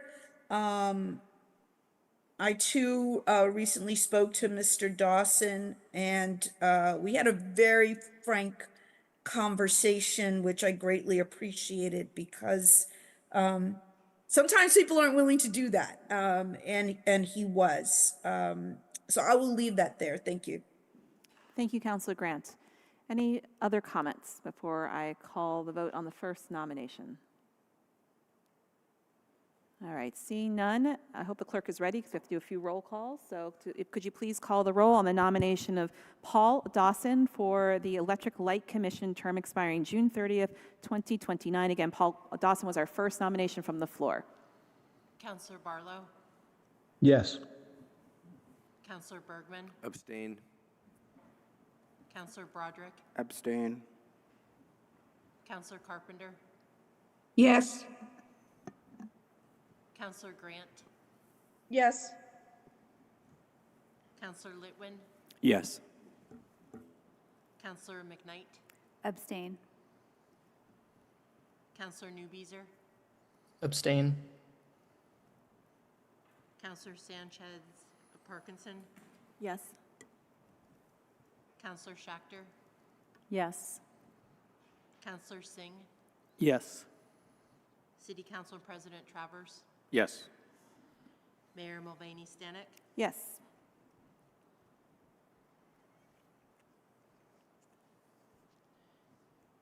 9 ayes and 4 abstentions. Thank you. With that, Paul Dawson received enough votes to receive the nomination, or to receive the appointment to the Electric Light Commission, term expiring June 30th, 2029. Thank you to Paul. Thank you to Pike for applying, and everyone who applied for this particular position. I'll say that one more time at the end of this process because I don't want to take up more time doing that every single time. So moving on to our next item, for which we did not have consensus for the slate. We're going to move on to item 4.19. That is related to our Parks and Recreation Commission. It is the second seat from earlier. This is a term expiring June 30th, 2029.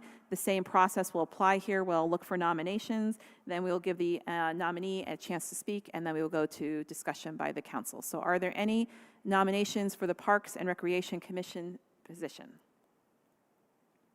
Councilor Newbeezer, and then to Councilor Carpenter. Councilor Newbeezer? I'd move to nominate Frank Mamo.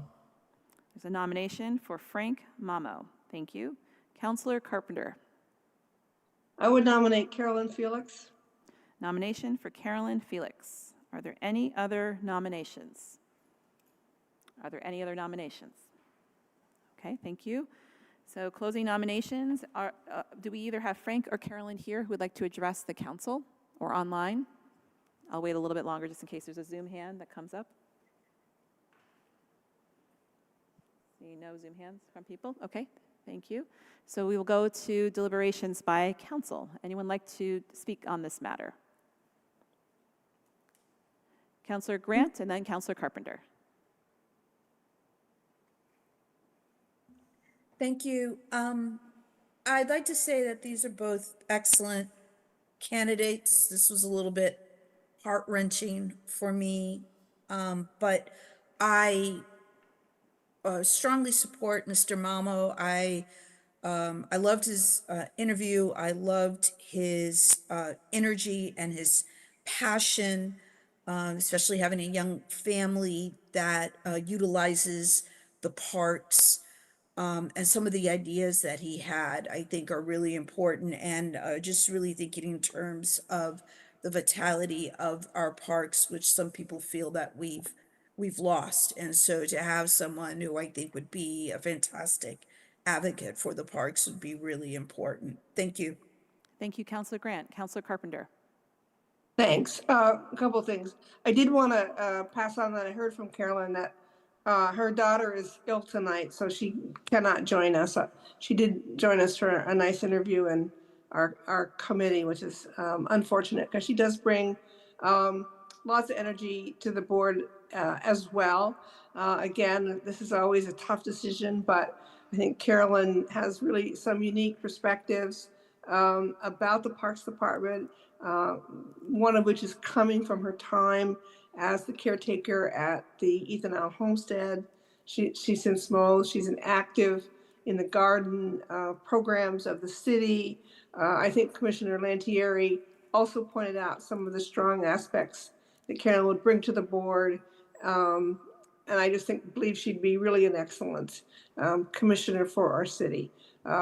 She understands these are tough decisions, but she's somebody who's committed to remaining active in the city. Thank you, Councilor Carpenter. Any other comments by the council? Councilor Bergman. I totally appreciate the work that the committee has done and the time that people have spent. I just want to point out on Mr. Mamos that he has leadership experience dealing with capital planning and budget constraints and policy priorities, as well as having direct connections with our park system, including the community gardens and down in Tommy Thompson, where I've been for like 40 years. So this is a time when we could really use to have somebody with that experience as we're going through the continued review of our budget. So that's an additional point in his favor that I thought should come out in this debate. Thank you. Thank you, Councilor Bergman. Councilor Schachter. Thank you. I just wanted to briefly chime in here and say that First, just a kind of universal thank you to everyone who steps forward to serve, who takes the time to apply. It's a big deal. And I want to say for this commission in particular, but again, this applies to multiple positions that are open this evening. It's hard when we have, as Councilor Travers said, President Travers said, many amazing candidates for one opening. And for me, this is a real, this is happening in this moment, and it won't be the only time tonight. And I just want to say and strongly encourage that often, because the spots are limited, that when folks don't get appointed, I just want to say for the record to highly encourage folks to consider applying again, that we have openings throughout the year and that every year at this time we do this process. So I just sort of want to say for the record, thank you. And that I think we've got some amazing candidates this year to work with. So thanks. Thank you, Councilor Schechter. Any other comments? Seeing none, I'll ask the clerk to call the roll on our first nomination, which is for Frank Mamo for the Parks and Recreation Commission seat, term expiring June 30th, 2029. Councillor Barlow? Abstain.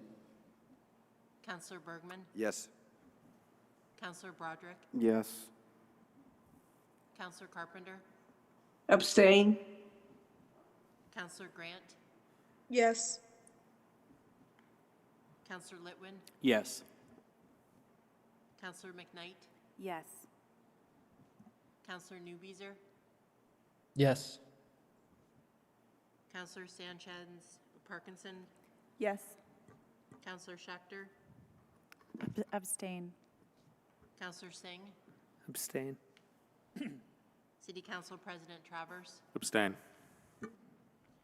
Mayor Mulvaney Stanek? Yes.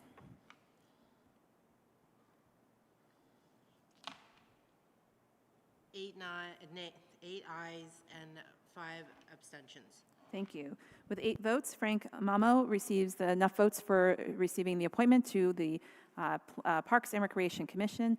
Thank you both to Frank and Carolyn for applying, and we will move on now to our next opening, which is now on to item 4.21, related to our Planning Commission. This is also a second seat that we were not able to receive consensus on. This is a Planning Commission seat that is a term expiring on June 30th of 2029. And with that, are there any nominations for the Planning Commission position? Councilor Travers. Nominate Andy Montrell. Nomination of Andy Motrell. Are there any other nominations? Councilor Sanchez Parkinson. I nominate Henry Severance. Thank you. A nomination for Henry Severance. Are there any other nominations?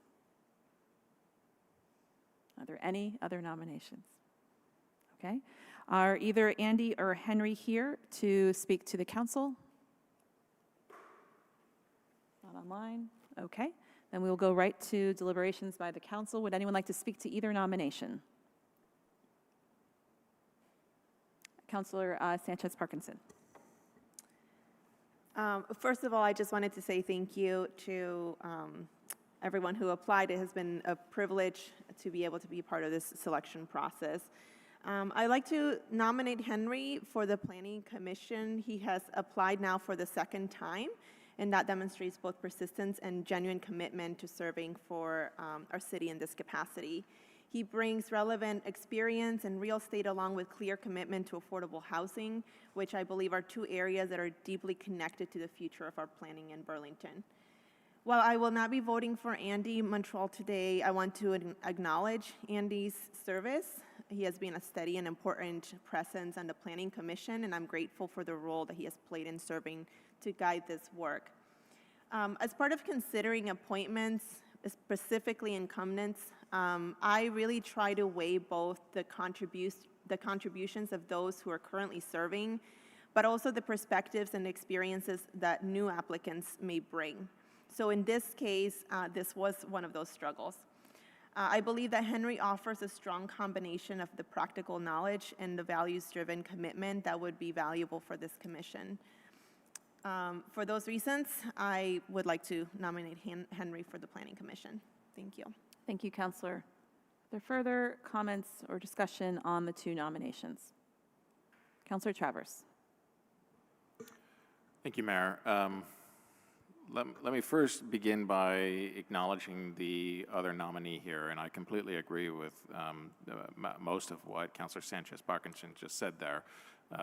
Henry was someone who proactively reached out to me, is also a Ward 5 constituent, I think brings a lot of new energy and ideas as well as professional experience to the table. And I do sincerely hope that although I'll be supporting Andy here, that Henry is someone who stays, if he is not appointed this evening, engaged in the process and may consider an application in the future. You know, enough cannot be said, though, about Andy Montrell. As we look across the city, perhaps there's no one who has dedicated as much of their life to the public service of the city, whether it be here on the council for many years, as well as through his work for many years on the Planning Commission.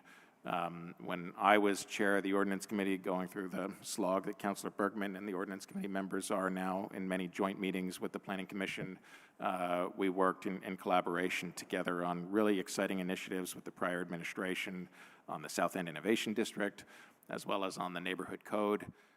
It was with Andy's steady leadership as the chair of the Planning Commission and his keen interest in collaborating with us on the council that we were able to get those really generational achievements across the finish line. He's been a steady hand in the chair role there for the Planning Commission, and given his service to the city, I cannot really see any reason why he should not be reappointed. Again, though, I do hope that if he is appointed and Henry is not, that Henry does stay engaged in the process. And I want to thank Andy, as Councillor Sanchez-Parkinson did, for his many, many years of service here, and hope that they continue in this role. Thank you. Thank you, Councillor. Any other comments? Councillor Bergman. Well, I've known Andy and worked with Andy for a really long time, and I think he does really important work. One of the things that this choice actually gives us is an opportunity to utilize the skills of both nominees, in service of the greater good of the city. Because Andy is our Regional Planning Commission representative, and he is not being taken off of that. And he has the opportunity to continue to work for us and with us in a capacity that is absolutely essential for all of the good planning work that we do. So this is actually an opportunity for us to have an add-on to the work of the city. You know, we're given these choices, and very rarely do you get to say yes and, or whatever that phrase is. And so this is one of those times. It's a reason that I feel comfortable about supporting Henry in this, because I know that I won't be losing Andy in this exact role related to planning. So it's just a consideration that I hope that people will think about. Thank you. Thank you, Councillor. Any other comments? Seeing none, we will take the first nomination, and the clerk will call the roll on Andy Montrell. Councillor Barlow? Yes. Councillor Bergman? Abstain? Councillor Broderick? Abstain. Councillor Carpenter? Yes. Councillor Grant? Abstain? Councillor Litwin? Yes. Councillor McKnight? Yes. Councillor Newbeezer? Abstain. Councillor Sanchez Parkinson? Abstain. Councillor Schachter? Yes. Councillor Singh? Yes. City Council President Travers? Yes. Mayor Mulvaney Stanek? Abstain. 7 ayes and 6 Abstentions. Thank you. And with that, Andy Montrell received enough votes for the appointment to the Planning Commission, term expiring June 30th of 2029. Again, thank you to Andy and Henry for being willing to be nominated for this position. Moving forward, on to item 4.23, which is the second seat to the Police Commission, term expiring June 30th, 2029. With this position, again, we're looking for nominations from the floor. Are there any nominations? Councilor Sanchez-Parkinson. Oh. Are there any nominations, sorry. Councilor Sanchez-Parkinson? Yes. I'm nominating Erin Jacobson. Thank you. Nomination of Erin Jacobson. Are there any other nominations? Councilor I'd like to nominate Romeo von Herman. Nomination of Romeo von Herman. Are there any other nominations? Are there any other nominations? Seeing none, we'll close nominations and see if anyone, if Aaron or Romeo are here and like to address the council, you would have 2 minutes to come on up to the table. Romeo, do you want to come to the table?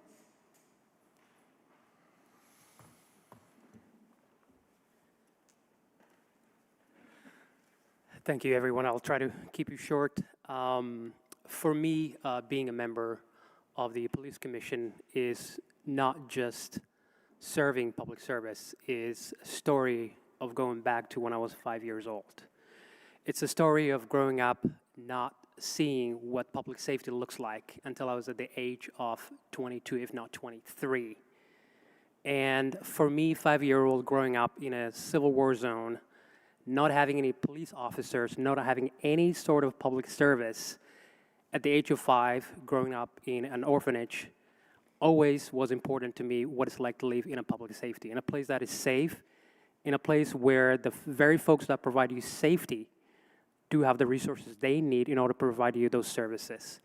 And for me, joining the Police Commission means bringing a fresh eye, fresh perspective, independent mind, a mind that is not tribalism, in part because I grew up in a place where tribalism existed, in a place where, who you know was far more important to what you can bring to the table as an individual. And so I'm looking at 5-year-old me growing up in Somalia, here today in 2026, pursuing what I've always wanted to do in being impartial, celebrating what it's like to live in a public safety, in a place where you're celebrated for who you are and not where you come from only. So for me as an individual, I know serving in the Police Commission carry a lot of weight. I am very, very mindful of that. And through my work at Greenmount Transit, downtown core area, working closely with schools, the police department, with social services, gave me an open, fresh eye of what it's like to collaborate when it comes to the betterment of our city. And so for me, looking at this commission means to me that I care about public safety, and I put my name 3 times, and I'm hoping to make sure that my public service speaks for itself. Thank you. Thank you, Romeo. I don't believe Erin Jacobson is online and not here present. So with that, we will go to deliberations by the council. Would anyone like to make comment on the 2 nominations? Councilor Sanchez-Parkinson. Thank you. And thank you, Romeo, for coming. It's been great getting to know you through this process. For many years, I've worked to name and to understand the connections between policing Black bodies and immigration enforcement, because these histories are very much intertwined. And here in Burlington, those concerns have become even more urgent. We've recently seen the Burlington Police Department report that highlights the increased use of force against members of the Black community, and we have also seen the fear, the harm, and the uncertainty experienced by the immigrant communities and those who support them. The aftermath of March 11th and the ongoing concerns around immigration enforcement have made it clear that for public safety, we cannot understand it through a narrow lens. It must include racial justice, immigration justice, and accountability. That is why I'm nominating Erin Jacobson for this important role. As an immigration attorney, Erin has demonstrated the deep commitment to our city, to our residents, and to our immigrant community. She brings the legal expertise, the community engagement, and a grounded understanding of how policing and immigration enforcement intersect in people's lives. Her perspective and expertise would help ensure that the Police Commission is not treating these issues as separate or isolated, but as connected questions. She brings the kind of expertise and perspective that I believe is urgently needed today. I understand that some council members have raised concern about Erin's prior service to the city as a chief of staff and her current employer with the Vermont Asylum Assistance Project. I want to be clear that these were not disqualifying factors in the selection committee's review. A person's current or former employer should not, on its own, determine whether they are able to serve in this community. If there's ever a specific conflict of interest related to a particular matter before the Police Commission, there are appropriate ways to address that, including disclosure if necessary. But that is very different from creating a broad barrier to service based solely on someone's employment or prior public service. I want to thank all of the applicants for their willingness to serve and for their commitment to Burlington. And today I'm moving forward and nominating Erin Jacobson. Thank you. Thank you, Councilor Sanchez-Parkinson. Other comments by council on the nominees? Councilor Litwin. Thank you very much, Mayor. I thought Romeo's remarks did a much better job than I will do tonight of explaining one of the many reasons I think that he should be appointed to this seat on the Police Commission, including the fact that we just talked about the importance of folks who have applied multiple times. Again, Romeo has applied every year since I have been on the council, so 3 times. It's my privilege to nominate him. He's done amazing work when he was at the Burlington bus depot downtown, and I think, quite frankly, it was never safer than when he was down there every day handling that. He's now at the airport helping many folks on their journey. He also has been a consistent positive force on the Marketplace Commission and intimately understands both our public safety issues and our downtown, and of course is a very long time Burlington resident. He seems to fundamentally understand that public safety requires a balance of professional accountability for our officers and robust community support systems and a commission that operates without predetermined conclusions. I appreciated his comments about his growing up and the lens through which he sees public safety, and particularly around what he called tribalism, and in our context, it may be called politicization. And so I have every assurance that he will take this role very seriously, that he would provide a fair and balanced and impartial perspective.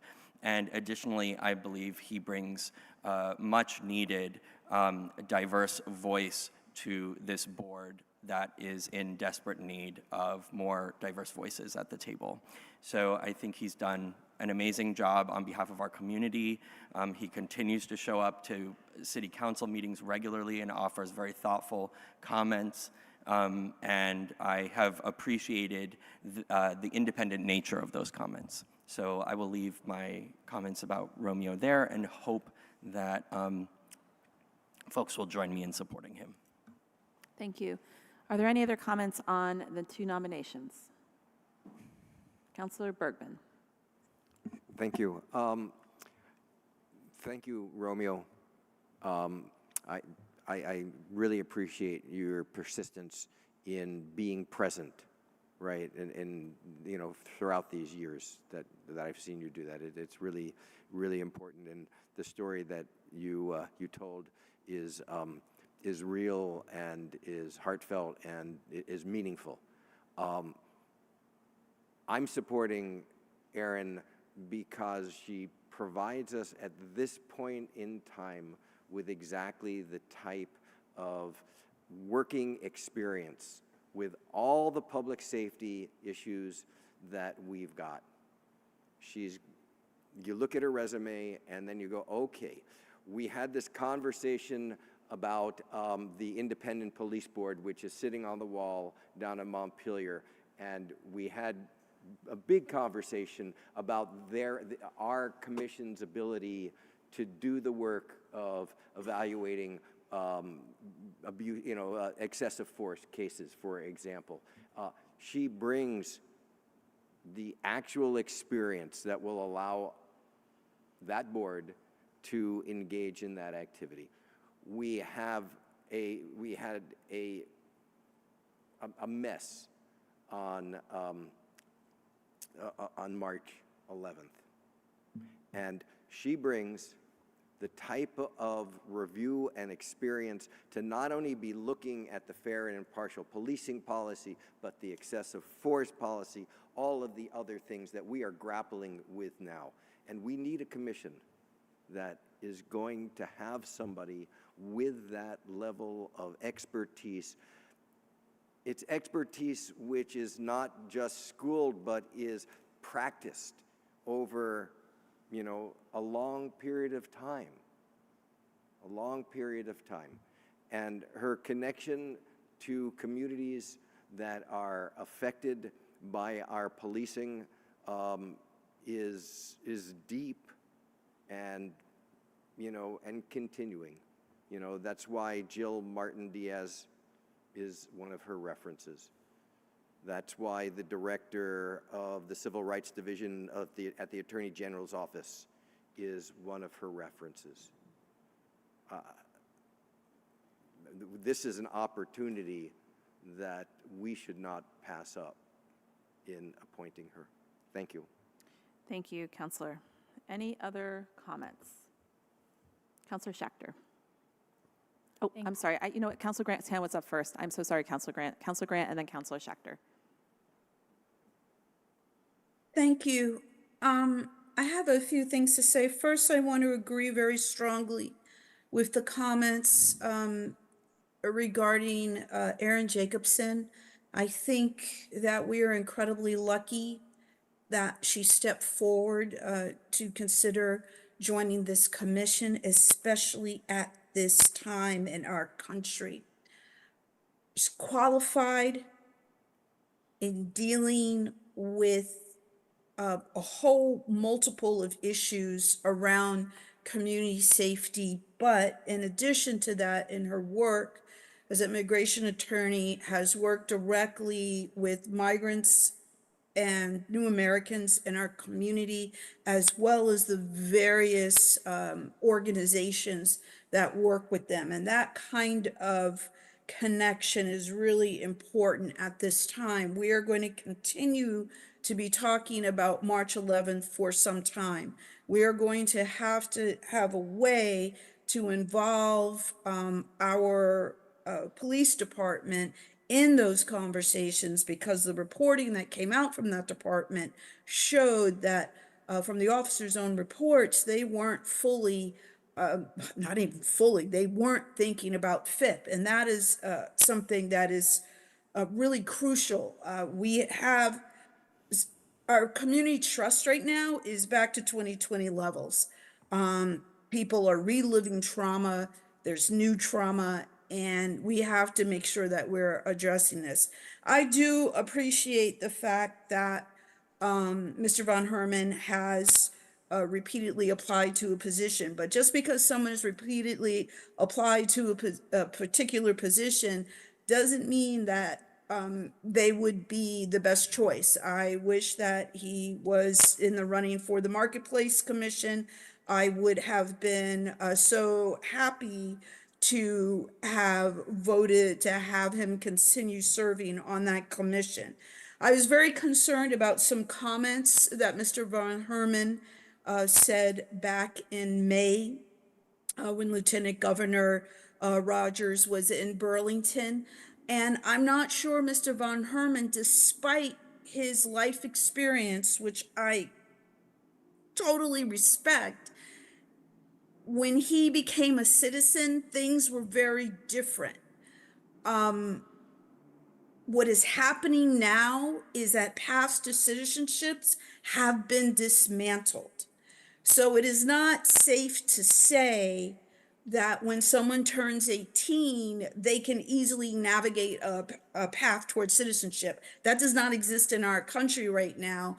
And all local law enforcement agencies talked about what ICE did. They were disappointed in ICE.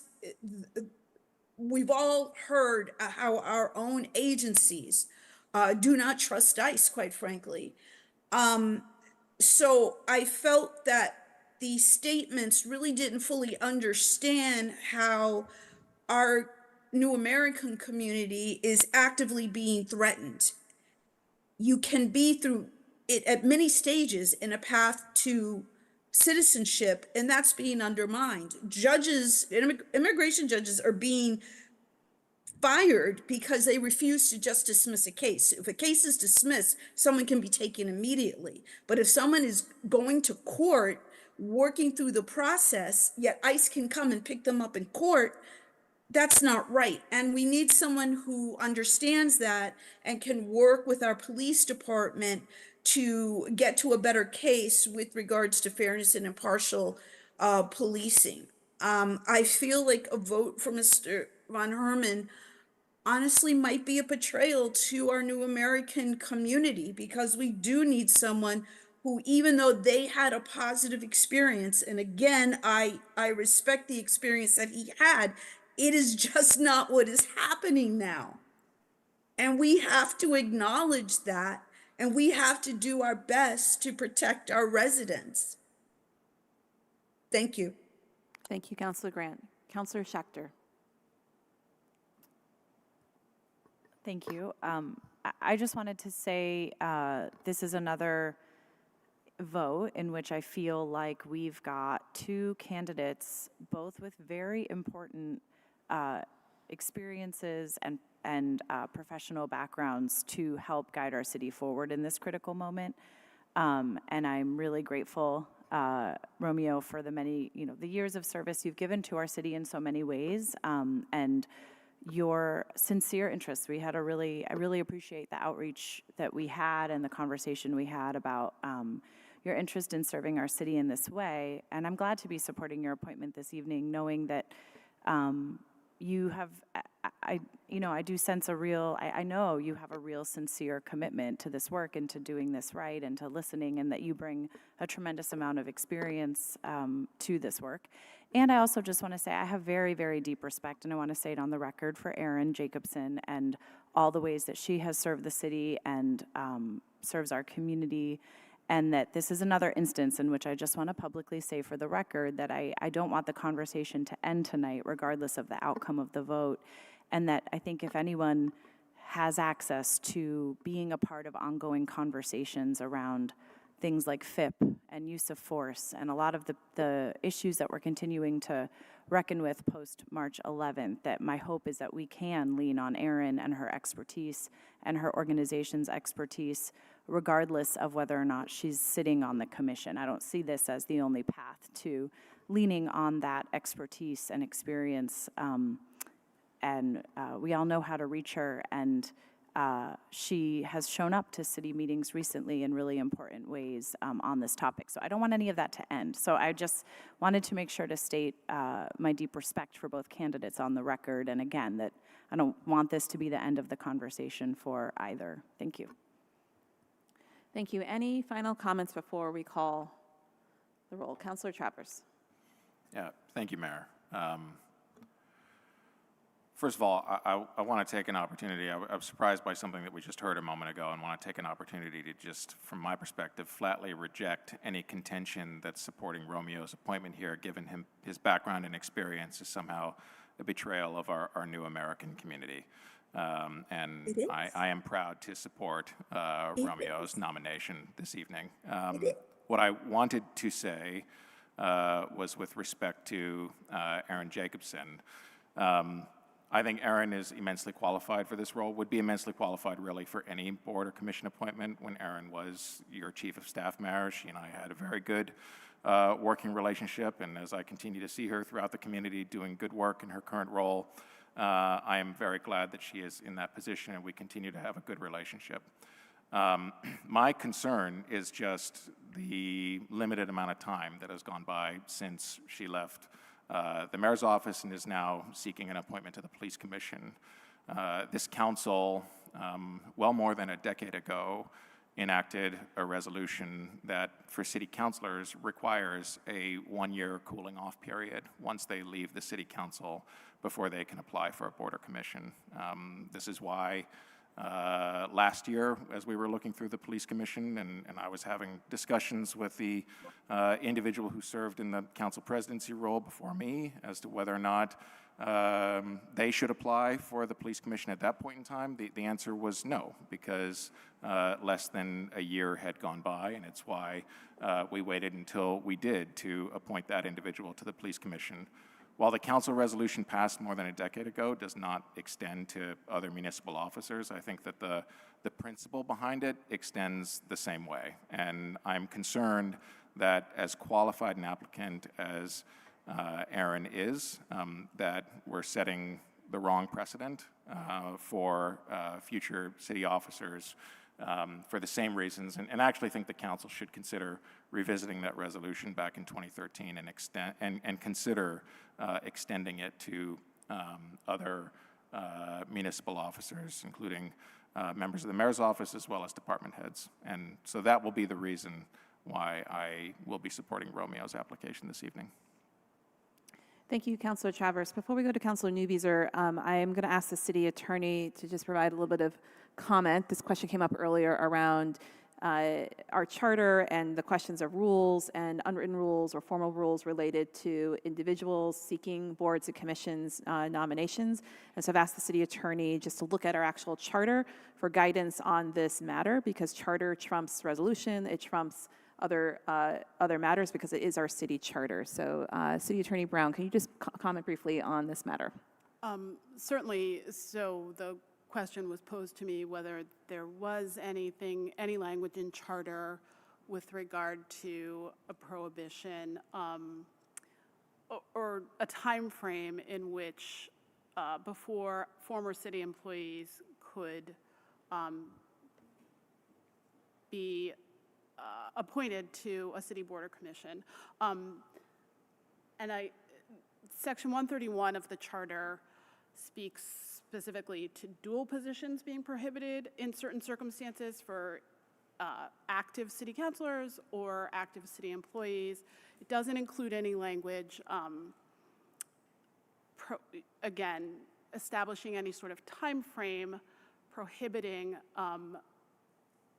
a former city employee from being appointed to a board or commission.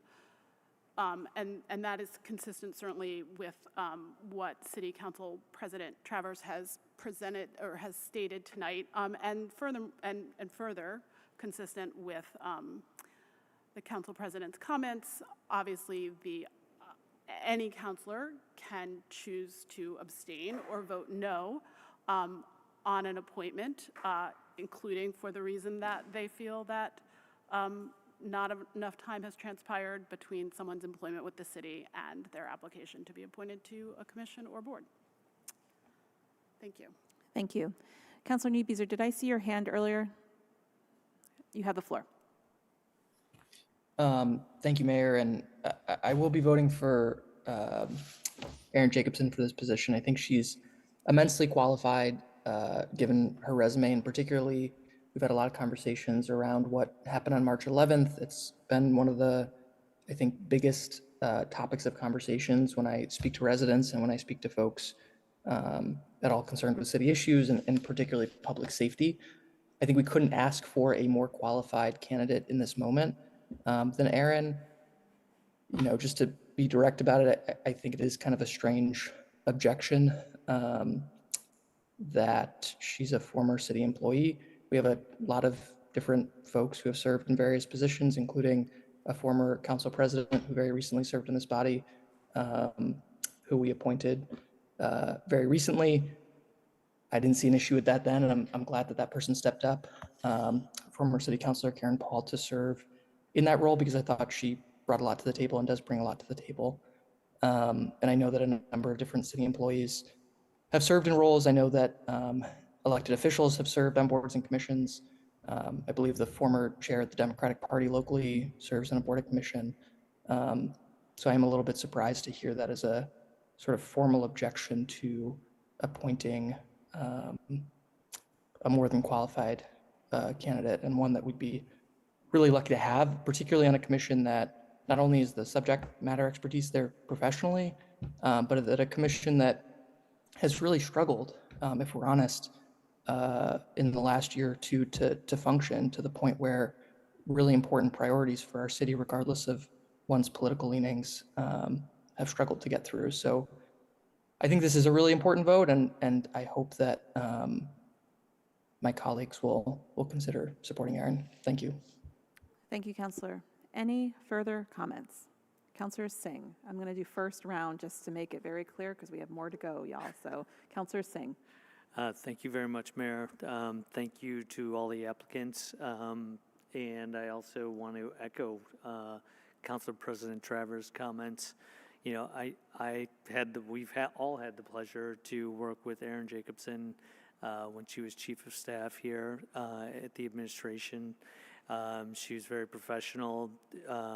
You know, I really appreciated her being so welcoming when I joined the council and helping me learn a lot of the ropes. But I do agree. You know, yes, there's nothing formal out there, but you know, in a world where you know conventions dictated a lot of things in our political discourse, and then we begin to throw those conventions out the window because we're looking for hard and fast rules. I just think it would be more prudent for, as Councilor Travers put it, you know, having a cooling off period before serving on a commission. So in that respect, I will be supporting Romeo. I've had the pleasure to work with him on many occasions and sit with him and talk many times, and I know he's very thoughtful and he brings a perspective that I really think can benefit this city. So I appreciate everybody that applied, and both these candidates are very excellent, but you know, I will be supporting Romeo. Thank you. Thank you, Councillor. Any other comments? Okay, with that, I will ask the clerk to call the roll on the first nomination of Aaron Jacobson for the Police Commission position, term expiring June 30th, 2029. Councillor Barlow? Abstain. Councillor Bergman? Yes. Councillor Broderick? Yes. Councillor Carpenter? Abstain. Councillor Grant? Yes. Councillor Litwin? No. Councillor McKnight? No. Councillor Newbeezer? Yes. Councillor Sanchez Parkinson? Yes. Councillor Schachter? Abstain. Councillor Singh? Abstain. City Council President Travers? Abstain. Mayor Mulvaney Stanek? Yes. 6 ayes, 2 nays, and 5 abstentions. Thank you. And with only 6 votes in the affirmative, that is not enough to receive the nomination or the appointment to the position. So we'll move to the second nomination of Romeo Van Herman, and the clerk will call the roll. Councillor Barlow? Yes. Councillor Bergman? Abstain. Councillor Broderick? Abstain. Councillor Carpenter? Yes. Councillor Grant? No. Councillor Litwin? Yes. Councillor McKnight? Yes. Councillor Newbeezer? No. Councillor Sanchez Parkinson? No. Councillor Schachter? Yes. Councillor Singh? Yes. City Council President Travers? Yes. Mayor Mulvaney Stanek? No.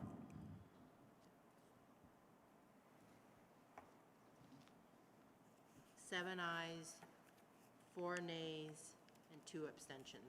Thank you. And with 7 votes, Romeo receives enough to be appointed to the Police Commission, term expiring June 30th, 2029. Thank you to Romeo. Thank you to Aaron for putting yourselves forward for a nomination. Congratulations. And we'll move on to item 4.27. We have 2 more to go on this particular agenda item. 4.27 is the retirement board for the city of Burlington. We have 1 seat that we did not receive consensus on for the slate. The term expires June 30th of 2029. Are there any nominations? Councillor Singh. I'd like to nominate Alan Matson. Nomination for Alan Matson. Are there any other nominations? Councillor Sanchez Parkinson. We nominate Deidre Keenan. Nomination for Deirdre Keenan. Are there any other nominations? Are there any other nominations? Seeing none, I'll close nominations and we'll go to deliberations on these 2 nominees. Would anyone like the floor? Councillor Sanchez Parkinson. As we have seen already play out on the floor, and the selection committee knows very well that throughout our discussions, I have really wrestled with how to honor experience and expertise while also taking very seriously the need for broader representation across our boards and commissions. As a side note, this continues to be a reminder of why we need to revisit our processes, our evaluation, and our selection process, so that we can very clearly be able to process and select individuals. Today I'm nominating Deidre Keenan to serve on the retirement board because she brings the professional expertise, interest, and commitment needed for this role. The retirement board is responsible for decisions that affect the long-term financial security of our city employees and retirees. As part of this discussion, we have also looked at the historical lack of women's perspective on this board. At a time when women make up roughly half of those entering retirement, it is significant that women's voices, experiences, and expertise are not currently represented in the board's decision-making process. That absence matters, not because any one person can speak for an entire group, but because the composition of a board shapes the questions that are asked, the experiences that are understood, and the trust that people have in those decision-making processes. After much reflection and with legal advice and guidance that I have received, the council does have the ability to consider the full qualifications of each applicant, including the perspectives and experiences they would bring to the board. In this case, Deidre offers both the relevant professional expertise and an important perspective that is currently missing from the retirement board. This is really an opportunity to strengthen the board, to improve representation, and to better align our appointments with what our community and our workforce needs right now. I hope you will join me in supporting Deidre tonight.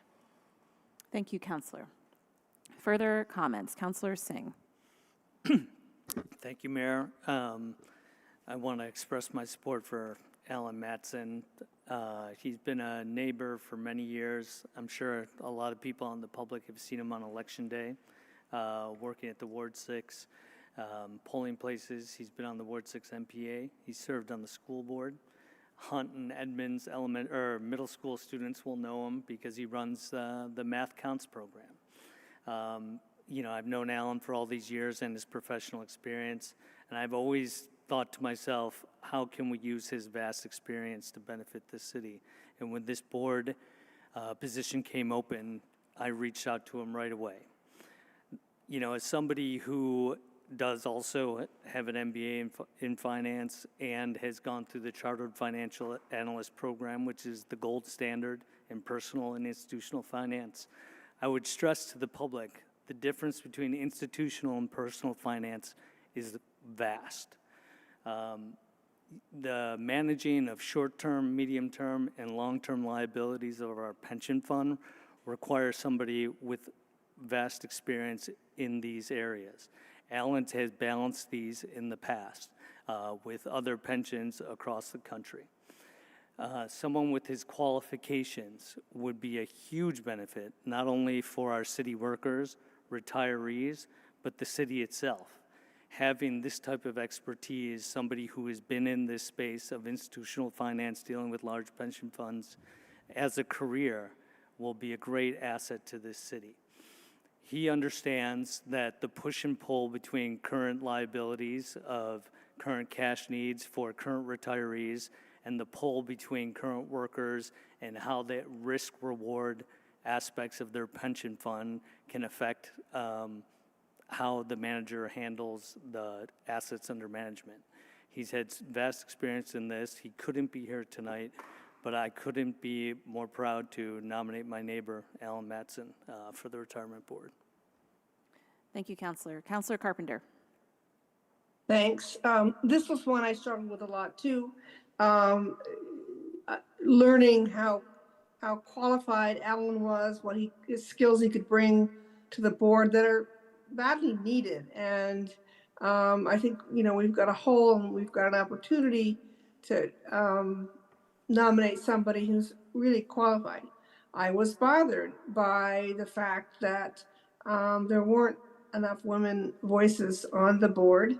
But part of that has been answered by the employees of the city, as I understand it, electing a new woman to a new position on the retirement board. So we will have a little bit more opportunity for women voices.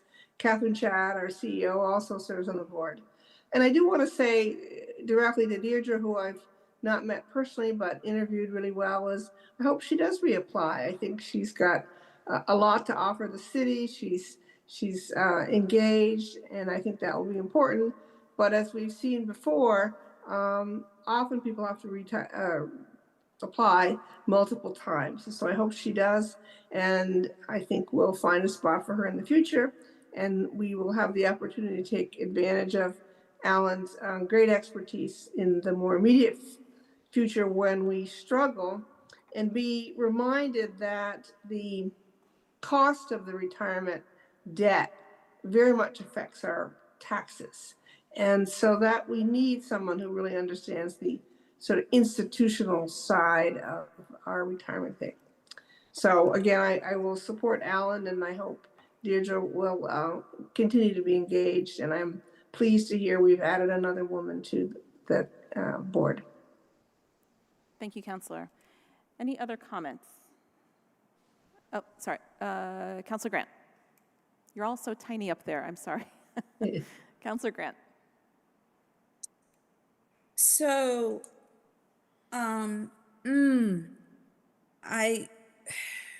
too many inconsistency to talk about, but it's happening, right? It's happening again. There's inconsistency, there's personal relationships sometimes that take more precedence. I'm reminded last year of how difficult the meeting was. And we had a qualified woman last Point year. of order. Excuse me. Sorry, Counselor Grant. I'm sorry, what? Counselor McKnight, well, I'm sorry, I didn't hear you. These comments are. Do you have a point of order? I do. I didn't hear you. Yes. I'm sorry. Yes, I do. Thank you. Is it a point of order? Yes, Counselor McKnight. Thanks. I'm recognized. Thanks. Councillor Grant's comments are repetitive and seem like they're not germane to the particular nomination at hand. We've heard this over and over again, and I would just ask the chair to make a ruling. Thank you. Councilor McKnight, I don't see your point of order is not well taken. If we started using that rule, we would have much shorter meetings, I think, but I'm not in charge of the council meetings. So for Mayor Presiding, I do not find your point of order well taken. Councilor Grant, you have the floor again. Thank you. Yes, I do repeat some things because the same problems continue to come up, and I believe they need to be documented in the meetings. Last year we had a huge argument of trying to get more representation on this particular board, and we ended up putting on someone who had to resign in shame, right, for inappropriate behavior. So I do think we need to, if we're going to say that representation is really good in one area because we don't have a person that meets a certain description, which we're supposed to stay away from, right? but we don't, and that's a problem that I think needs to be called out. And I just feel that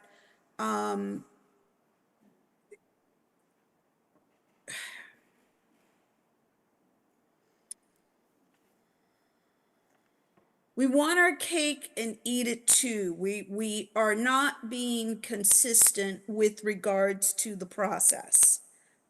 And I hope some of you will go back and listen to some of your comments, because you're not being consistent.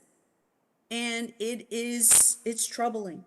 It's troubling to me. And I have a right to say that. I have a right to say that. Thank you. Thank you, Counselor. Any other comments? Counselor Sanchez-Parkinson.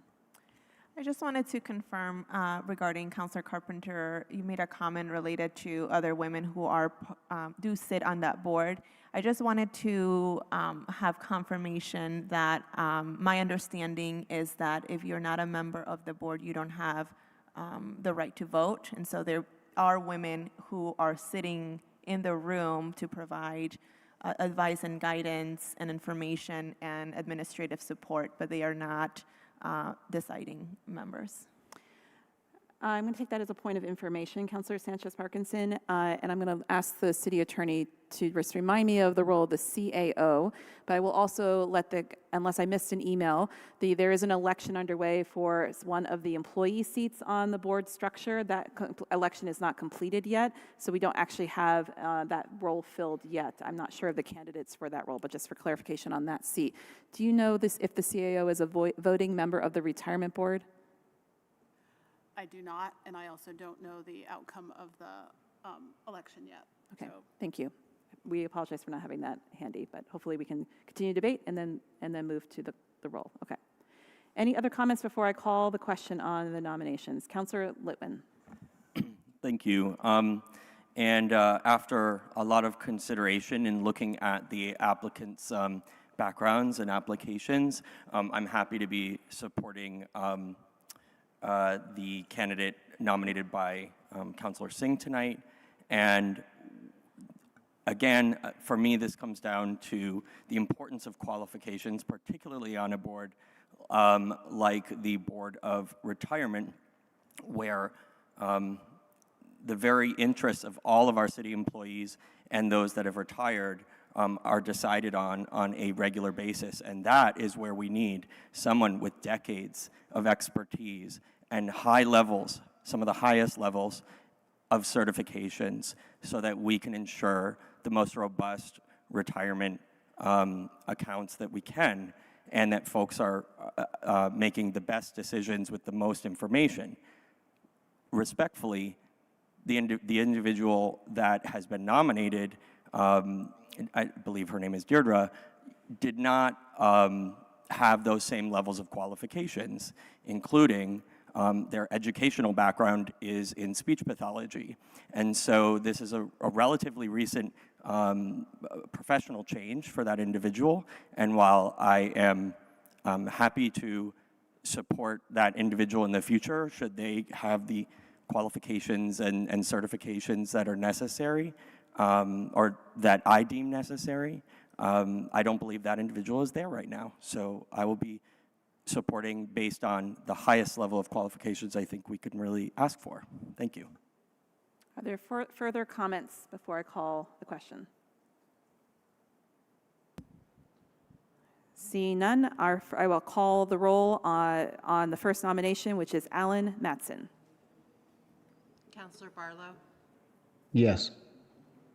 Counselor Bergman, Abstain. Counselor Broderick, Abstain. Counselor Carpenter, Yes. Counselor Grant, Abstain. Counselor Litwin, Yes. Counselor McKnight, Yes. Counselor Newbeezer, Abstain. Counselor Sanchez Parkinson, Abstain. Counselor Schachter, Yes. Counselor Singh, Yes. City Council President Travers, Yes. Mayor Mulvaney Stanek. Abstain.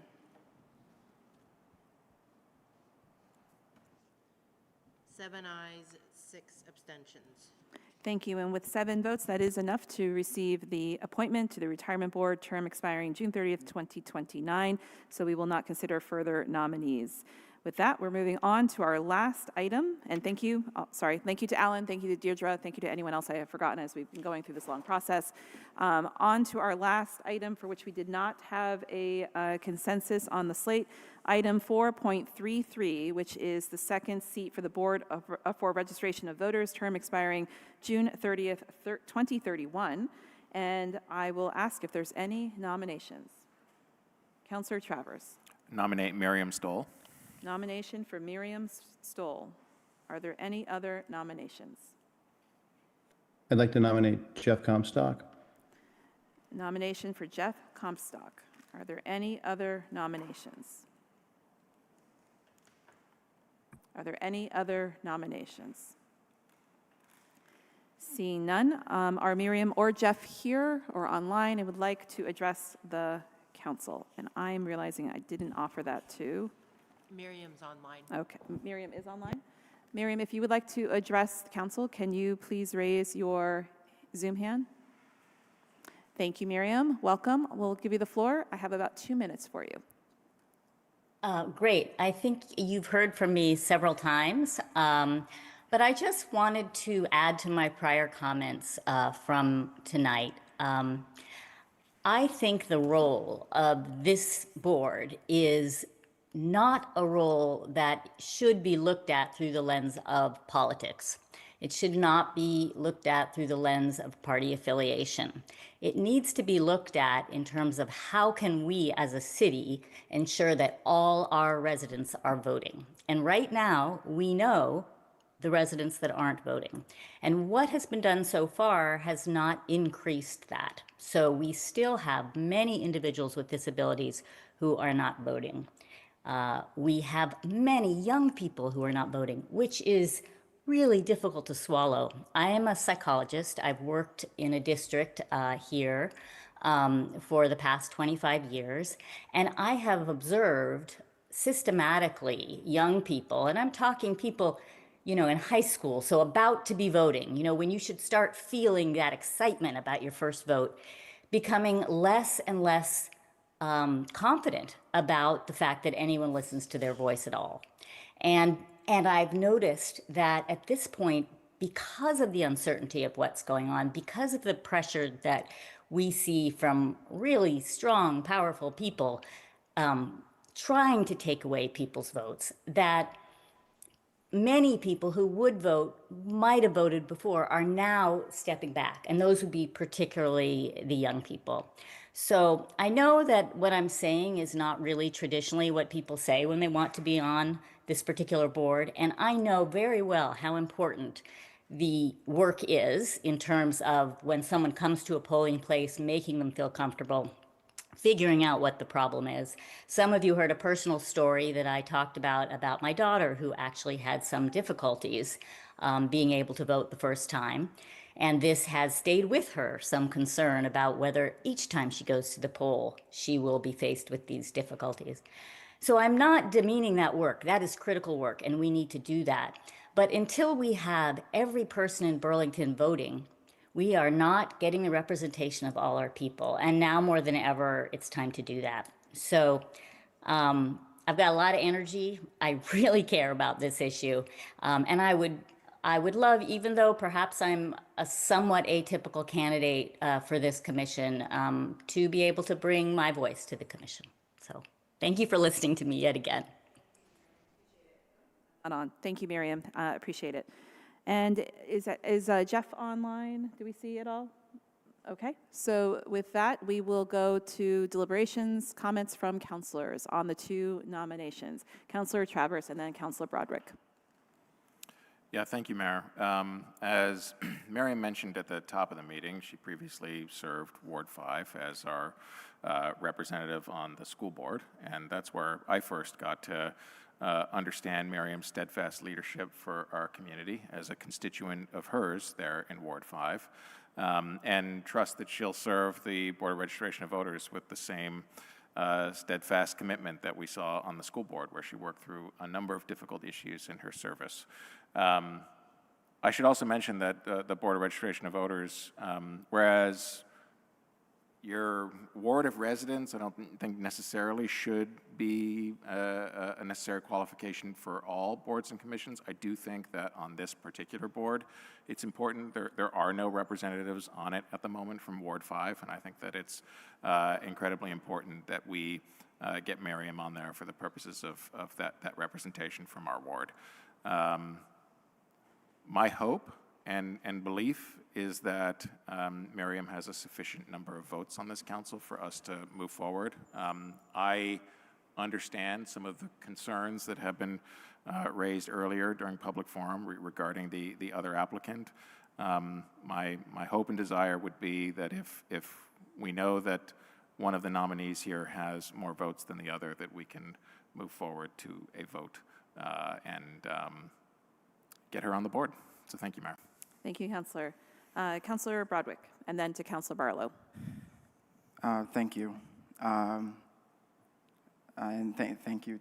I agree with a lot of what Council President Travers said about Miriam. I really appreciated what she had to say about outreach, especially to younger people. So I will be supporting Miriam tonight, and I strongly urge my colleagues to not support the other applicant, Mr. Comstock. And now I will read in full a paragraph from the public comments section of the September 3rd, 2024 Board of Registration of Voters minutes. I will read it in full so as to make sure I'm not misconstruing anything based on what I'm reading. Jeff Comstock, Ward 7 clerk, quote, by the way, Jeff Comstock, Ward 7 clerk, shared that he was the concerned resident Karen Rowell mentioned at the last meeting. He is interested in learning what steps are being taken by the board to ensure someone is a citizen when they are registering to vote on the regular citizen checklist. Jeff Comstock shared that he feels one of our largest election vulnerabilities is not the voter ID issue, but is access to the checklist. His concern specifically comes from processing mail-in ballots. When doing this, he has processed batches of voted ballots from what appears to be a family unit. In these situations, he has noticed that the certificate envelopes appear to be filled out by the same person, but with different signatures. His concern is about whether they are all citizens and about ballot harvesting from families or neighbors. Annie Schneider asked what makes him think these ballots are being cast by non-citizens. Jeff answered that, based on the names, they seem to be new Americans, and he is questioning whether they have all obtained citizenship.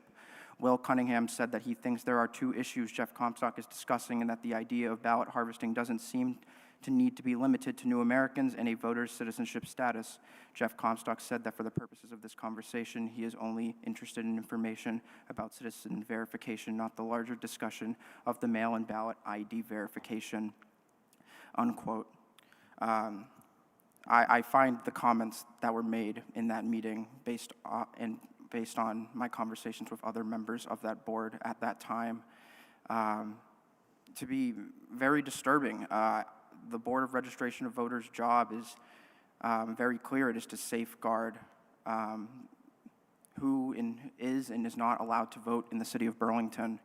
And that job extends both to their regular meetings as well as on election day at the poll site where when there is a discrepancy or any sort of question on somebody's status to vote, it is the job of the two representatives of the board to make the proper verifications and make the proper adjudication at the poll site as to whether somebody can or cannot vote. And I find the comments made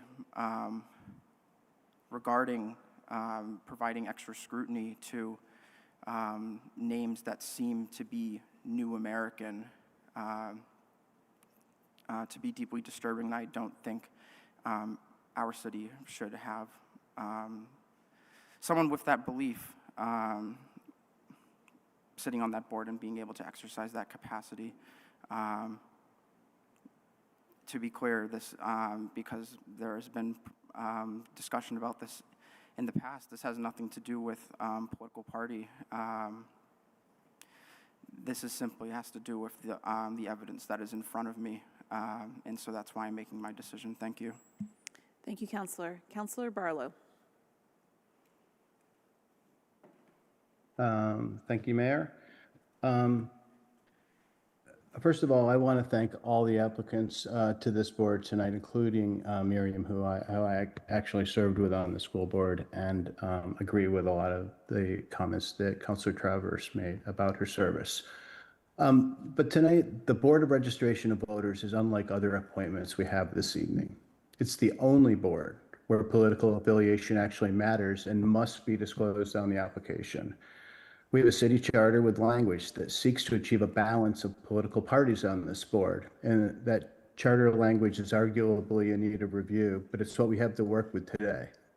Jeff, as a Republican, would help us achieve that balance, and I think he's addressed in multiple times some of the accusations and concerns that have been made about him. More importantly, though, than Jeff's political party, he is immensely experienced and qualified, as having served in Ward 7 as an inspector of elections and a Ward 7 clerk. And so for those reasons, I'm nominating and supporting Jeff tonight.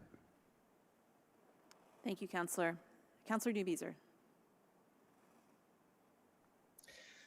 Thank you, Mayor. I am going to be supporting Miriam, and I just wanted to say I really appreciated her comments. I thought she was spot on, and I've talked a lot about over my time on the council, every time we talk about the Board of Voter Reg, the importance of it being a non-political body that focuses on making sure that as many people as possible who are eligible to vote cast a ballot.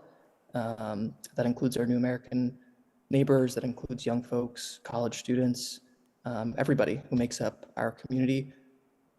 I don't take pleasure in having to say this, but I think it's really important to say because this is our democracy and our elections, and they have been called into question generally, I think, in this moment in time, more broadly that we're living through. And so we need to be really thoughtful about when we put up folks to serve on the Board of Voter Reg who we're putting up. One, I would just say that no matter who's put on this board, including Mr. Comstock, the partisan affiliation is required by charter, will have met and satisfied. And so that isn't a concern. I have real concerns with colleagues supporting Jeff Comstock for this position. And I, again, don't revel in saying that or litigating folks' past comments, but it is a reality that this is an individual who showed up to a Board of Voter Reg Board of Voter Reg meeting, and that both, we heard from somebody publicly today, but a number of different folks on that board have expressed privately real deep concerns about this person serving in this role, but didn't necessarily feel comfortable voicing those publicly at this meeting. This is someone who showed up and specifically, we just heard the quote from a colleague, said that he questioned the eligibility of voters based on if their names sounded like they were new Americans. To me, that is like beyond the pale for, just basic decency, but particularly if we're talking about the board that is entrusted with safeguarding our elections is a huge substantive issue. It goes to the core of serving in that role and has nothing to do with political party. The second piece I do just want to highlight is, again, this isn't an accusation, this is just kind of a fact.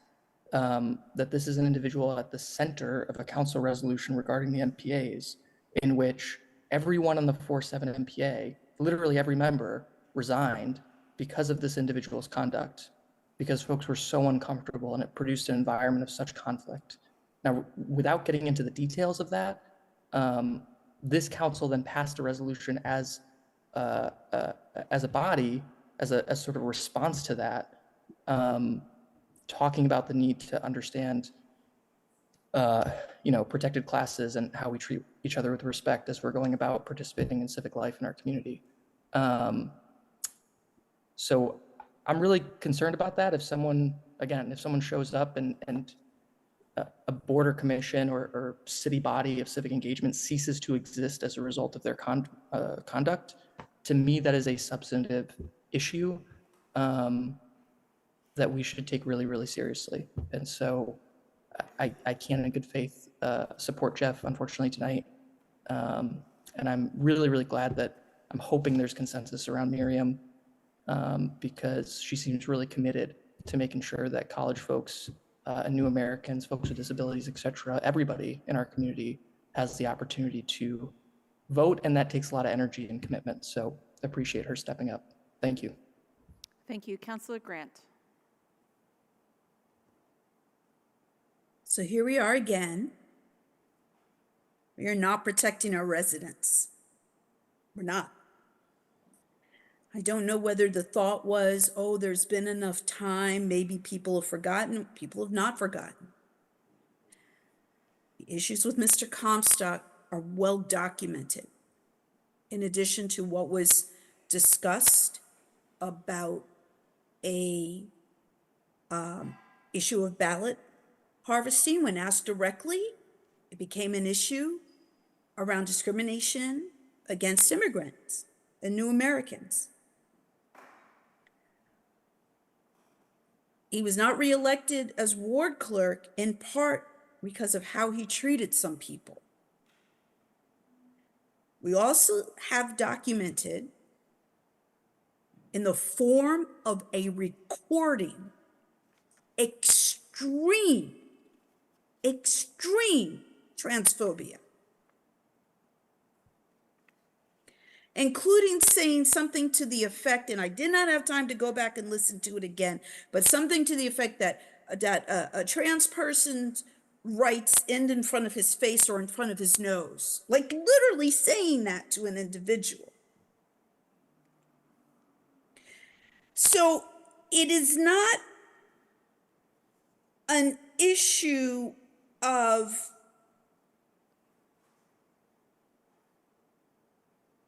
having to fill the spot of a Republican. That should not be first and foremost, right? We're not going to be violating the maximum number for a party because there are progressives, there are independents, and there are Democrats, and neither one of those parties has gone over the number.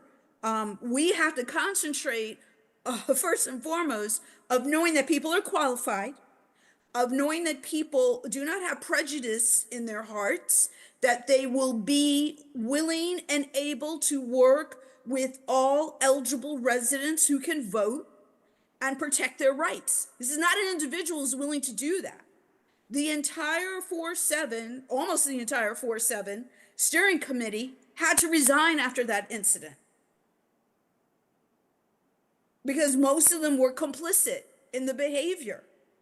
It changed the 4-7 NPA. It became more welcoming. Even former Councilor Ali Dang said that his NPA wasn't welcoming for him. And that changed. And to just disregard that, it's not irresponsible, it's other things. And we got to figure out why we're broken in that way, that we keep letting that happen on this council. It is deeply disturbing. Thank you. Thank you. Any final comments before we call the roll on the nomination? Councilor Litwin. Thank you. A couple things. One is I will ultimately be supporting Miriam this evening. She sounds fantastic. I appreciated everything she had to say this evening and her experience. I also do so with serious concern for the city of Burlington and thus the ratepayers, because we do have an obligation to appoint Republicans to this board.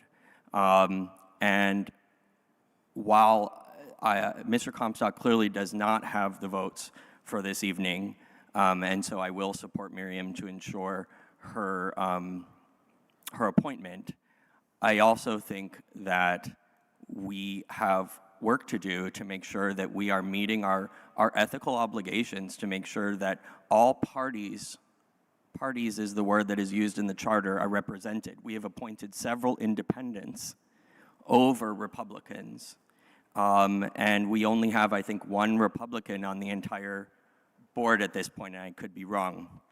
So I believe the path forward, a bit to Romeo von Herman's comments earlier, I believe the path forward is through moving through this sort of politicization, and our country is in really serious state of affairs, and I don't see us improving upon it by not trying to bring more folks in. Folks certainly that will also make sure that people are welcome, that they feel safe registering to vote, that they feel safe and comfortable coming to vote.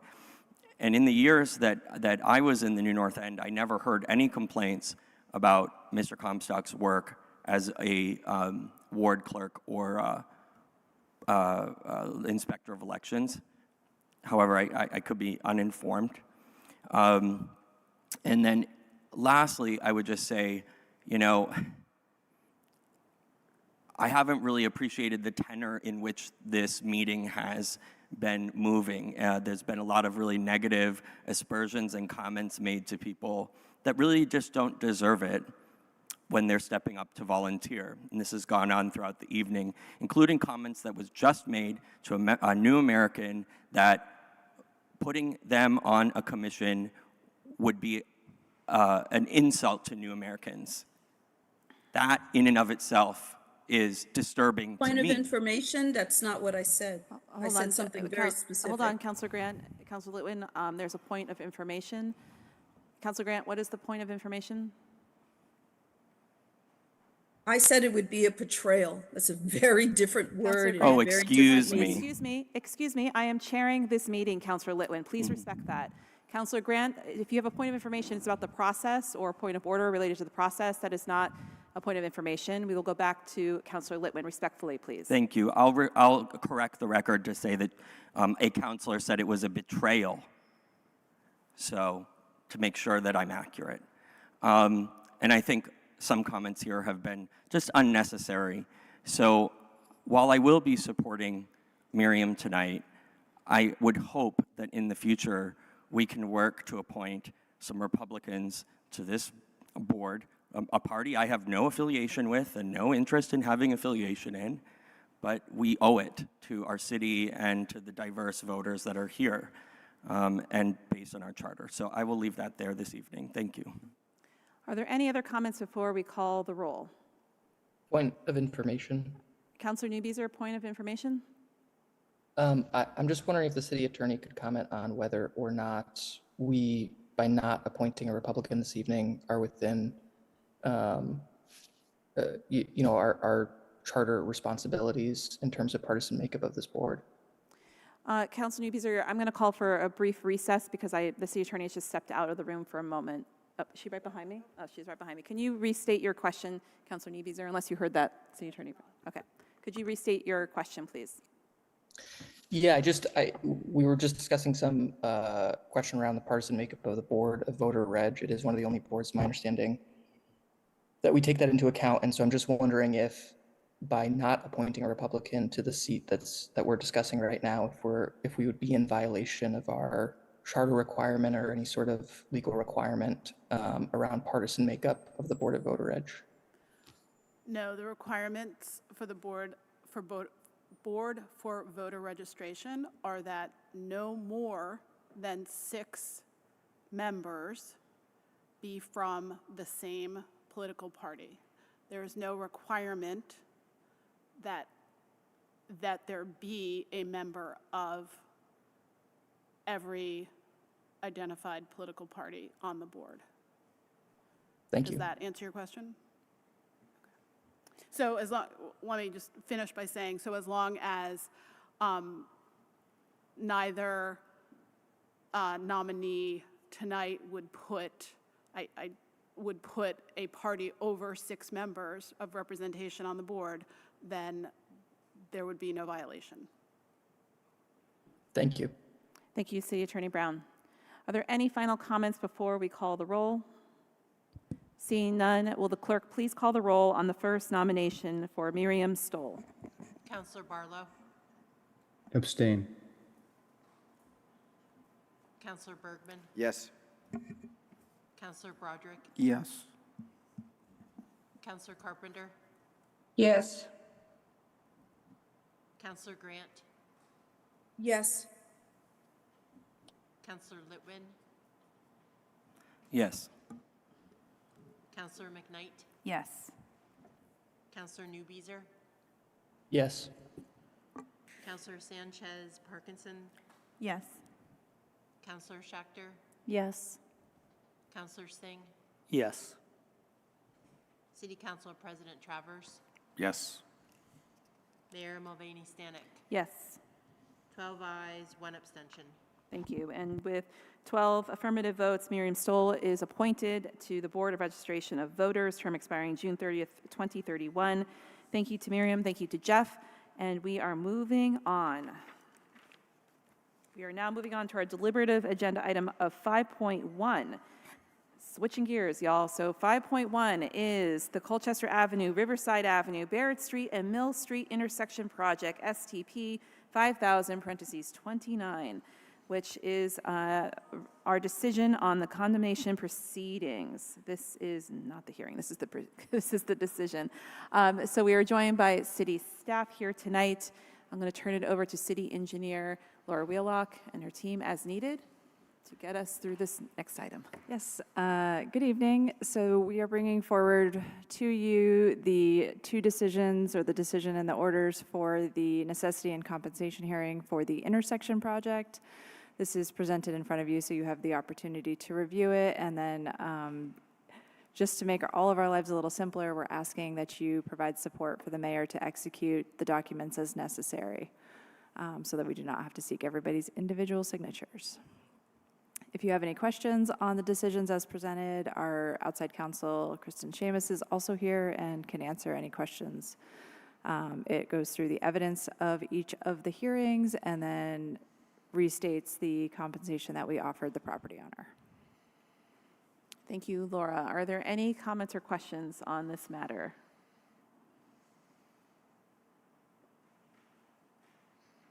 Is there a motion? Councilor Bergman. Start by turning it on. So I'd move to approve and authorize the mayor of Burlington to execute the following decisions on behalf of the city council with mayor presiding for the condemnation of land for the Colchester Avenue, Riverside Avenue, Barrett Street, and Mill Street intersection project, STP 5000, parentheses 29, and the corresponding easements and other documents necessary to effectuate the decisions and easements after review and approval of the city attorney's office. And then we have subsection A, decision and order of the city council with mayor presiding, city of Burlington, Vermont, for the alteration of a public intersection known as the Colchester Avenue, Riverside Avenue, Barrett Street, and Mill Street intersection project, STP 5000, parentheses 29, and for the condemnation of a portion thereof. And B, decision and order of the city council with mayor presiding, city of Burlington, Vermont, determination of compensation for the taking of land for the alteration of a public intersection known as the Colchester Avenue, Riverside Avenue, Barrett Street, and Mill Street intersection project, STP 5000, parentheses 29. Thank you, Councilor Bergman. Is there a second? Second. Seconded by Councilor Singh. Thank you for getting all that technical information out there, Councilor Bergman. Is there discussion on the motion?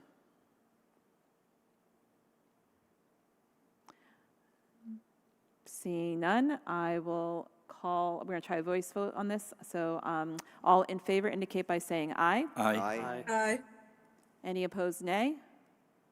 Motion carries unanimously. I don't have a gavel tonight. I don't know if I'm supposed to do a gavel thing, but we're just going to use my knuckles. All right. So moving now on to item 5.2, which is the reconnecting of Bank and Cherry Street, CDS CD23, parentheses 1, compensation hearing continuance. So I am reopening the hearing. Great. Okay. That's the right word. Reopening the hearing from a couple of meetings ago, where we received evidence presented to council with mayor presiding on this particular project. We heard from interested parties, we heard from counselors, we heard from our outside counsel, And with that, I'm not sure if there's some additional evidence, but I'm going to turn it over to our team to take it from here, and then we will see where we are. Thank you, Mayor and councilors. So we are continuing the compensation hearing tonight. 2 weeks ago, we had presented our evidence and had some testimony. Tonight we have Jeff Blanchard from VTrans and Israel Maynard, from Stentech available if anybody has questions for them. We don't have anything additional to present from them. We do have another updated waiver valuation form that we've submitted into evidence that has increased the value from $6,380 to $6,850 to reflect the current CLA as requested by the property owner's attorney at the last hearing. But if you have any questions for us, we're happy to answer. Thank you very much. Questions or comments from the council? Is there a motion? Councilor Bergman. So I would move to approve a motion to close the compensation hearing and direct city staff to prepare an order determining damages for all properties considered at this hearing. And note that that decision should be updated to include the new compensation that's reflected, the I think $6,850 that is noted in the memo where we mentioned where it says additional information. So that should be clear in the motion. Yep. Thank you, Councilor Bergman. Is there a second on the motion? Second. Second by Councilor Schachter. Thank you. Any further discussion on this matter before I call the question? I will remind councilors, if you were not in attendance at the last hearing and were not able to view the hearing, we'll ask for you to abstain from the vote. And so is anyone, because I might call a voice vote here, actually maybe I'm just going to call the roll. I'm just going to call the roll. It's been a long mayor presiding meeting. All right. So with that, I'm going to call the question, and will the clerk please call the roll? Councilor Barlow?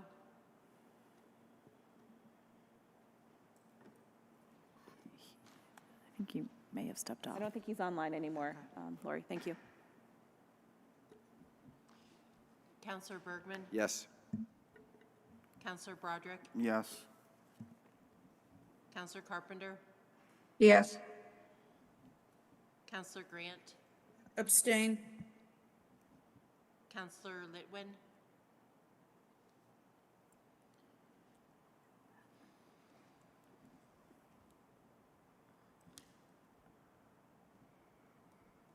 Councilor McKnight? Abstain.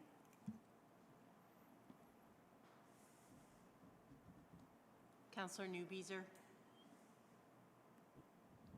Abstain. Councilor Sanchez Parkinson? Abstain. Councilor Schachter? Yes. Councilor Singh? Yes. City Council President Travers? Yes.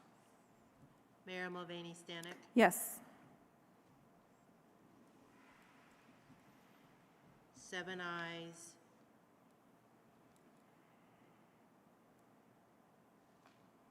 Two abstentions and 2 absent. No, that's wrong. I believe it's 4 It's abstentions. 7. Yep.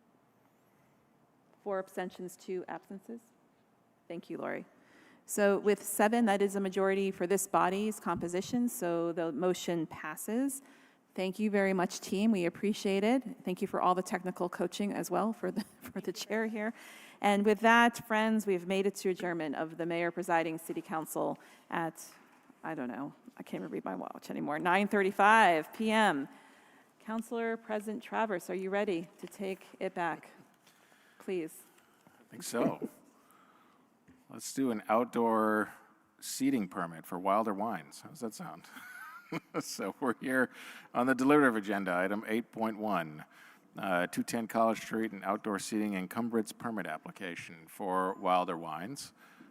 Is there a motion to, I would welcome a motion to take the actions indicated on Civic Clerk. So So moved. moved. Thank you. Second.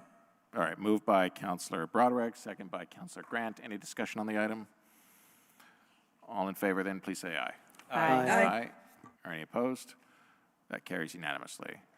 That brings us to item 8.2 now, an ordinance regarding gross receipts, section 2131.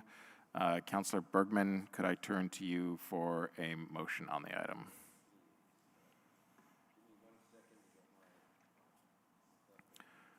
Okay. I will note, as Councillor Bergman is pulling that up, I'm anticipating a motion to suspend the rules in this item, reason being that under our rules, ordinances generally require 2 readings. The rule suspension here would be to waive the requirement of 2 readings.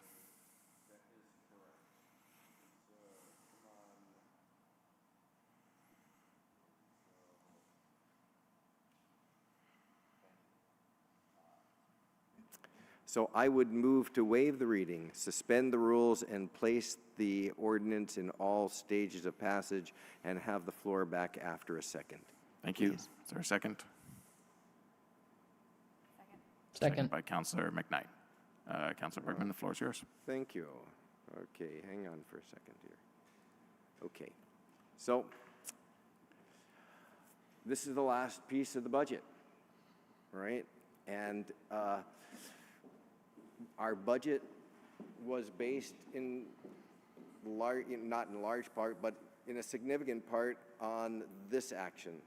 And just to summarize, we know that the increase, the 0.5% increase of the gross receipts tax is very small on the individual customer, just 50 cents on the $100 tab, but cumulatively it is hugely important in balancing our budget, raises about $1 million. We know it's placed on the consumer, the customer, not the business. We know it's raised from discretionary spending by people with disposable income to eat and drink out. It's based on an ability to pay, which is not what is the case with the property tax. It's not based on an essential need, which is housing, and it does not give landlords another excuse to raise rents in this housing crisis.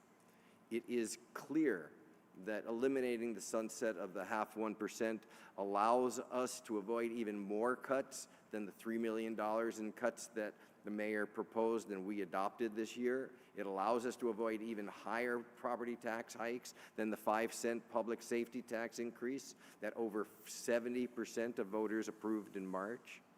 Now, as I noted at the very beginning of these comments, the revenue raised by the elimination of this sunset is part of a budget compromise that we made, that the mayor made when we passed the budget at our last meeting. And that compromise eliminated the gross receipts tax on admissions, on tickets to for-profit entertainment.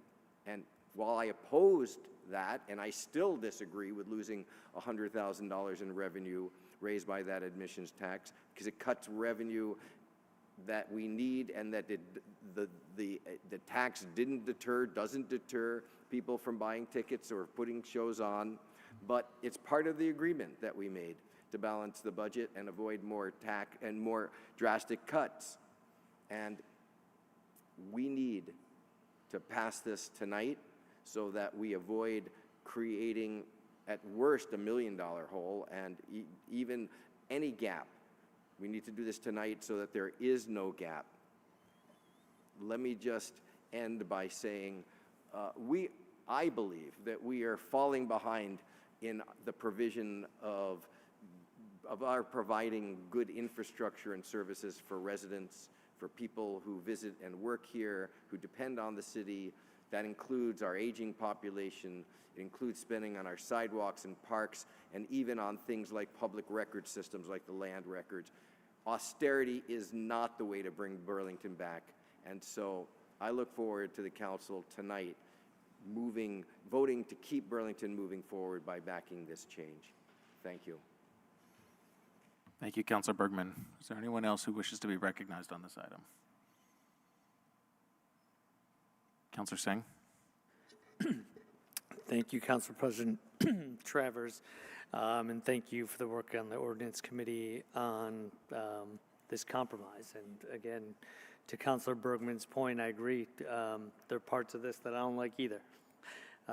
And I am grateful that the admissions tax has been removed from this. You know, and I'll say it, and I've said it before, it's my concern, not whether the consumer feels it, but whether a business chooses to locate in Burlington.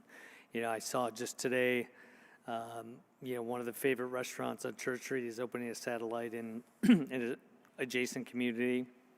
A longtime jeweler has left the marketplace, and today I believe a toy store is also leaving the marketplace. You know, these things are, you know, these types of gross receipts taxes are things that businesses consider when they locate in a municipality. I hope, and I want to be as optimistic on this as I can, I hope there are entrepreneurs out there that see these new vacancies and what's going on in Burlington as an opportunity to reinvest into our city and to be part of the next phase that will be Burlington. So this was part of our budget compromise, so I will be supporting this evening. But again, what I'm most concerned about is when businesses have choices to locate, that this is just another hurdle that is put in front of them when making that decision. Thank you. Thank you, Councillor Singh. Is there any other councillor that wishes to be recognized on this item? We'll go Councillor Grant and then Litwin. Thank you. As someone who buys tickets, the admission tax isn't the issue that at times it's been made out to be. The issue is fees. The fees are, I think if you ask the average person who purchases tickets, the level of the fees are astounding as opposed to the tax. And the fees are what need to be looked at. And then there's work that needs to be done about resale. That is what really drives up tickets. I do believe that this overall, when we talk about a consumption tax, so people are who are paying it, it's like they can either do these things, afford to do these things, or they can't. And so it is different from property tax, and it is important to diversify the revenue options in our budget. We can't fully rely on businesses or burden businesses. We cannot fully burden the taxpayer, and that includes renters. And we cannot, have an austerity budget that removes cost of living increases for our employees who are so important to the city. So I will be supporting this, but I do want people to, think about what we're doing when we sometimes talk a little bit too much about austerity. With regards to the changing of businesses, I'm definitely concerned about some of the empty storefronts, but some of the businesses that are moving, when we talk about the market for estate jewelry in Burlington, given the economics and how hard people are working to get by, it's not surprising that a business would go to a location where they then become appointment only.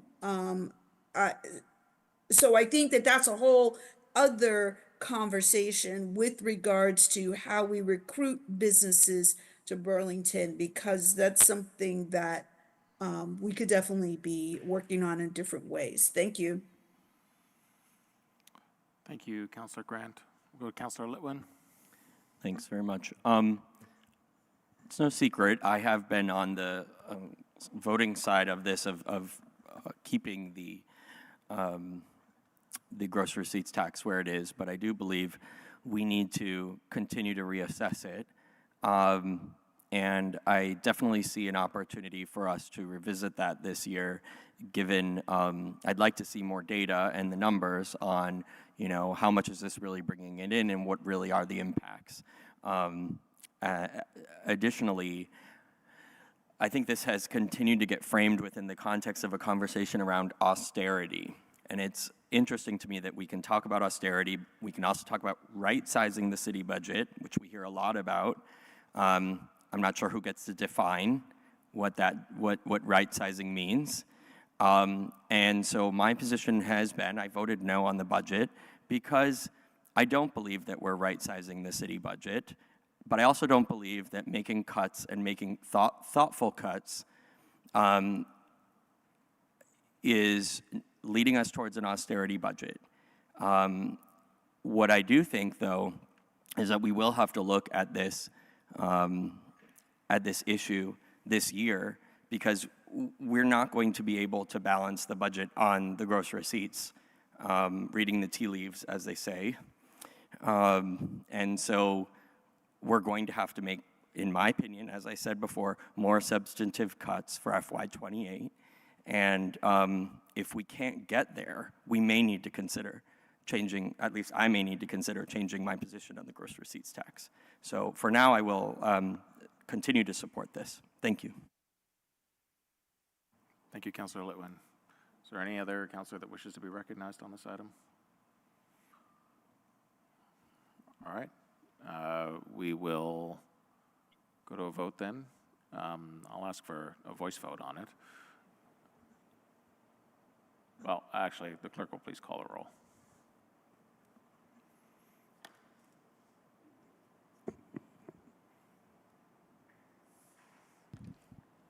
Councilor Bergman, Yes. Councilor Broderick, Yeah, yes. Councilor Carpenter, Yes. Councilor Grant, Yes. Councilor Litwin, Yes.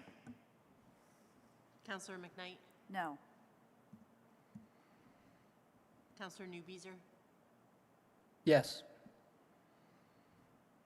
Councilor Sanchez Parkinson, Yes. Councilor Schachter, Yes. Councilor Singh, Yes.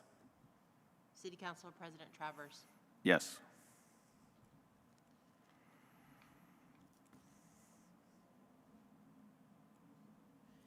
Ten ayes, 1 nay, 1 absent. With 10 ayes, 1 no, and 1 absent, the motion carries. Thank you.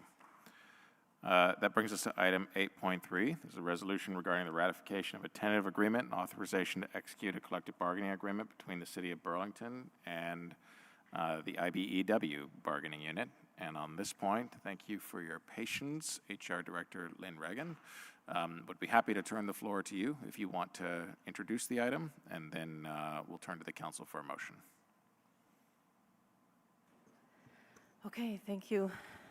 Yes, I'm here to bring forward the collective bargaining agreement with IBEW, the International Brotherhood of Electrical Workers, and they are employed over at our Burlington Electric and McNeil locations.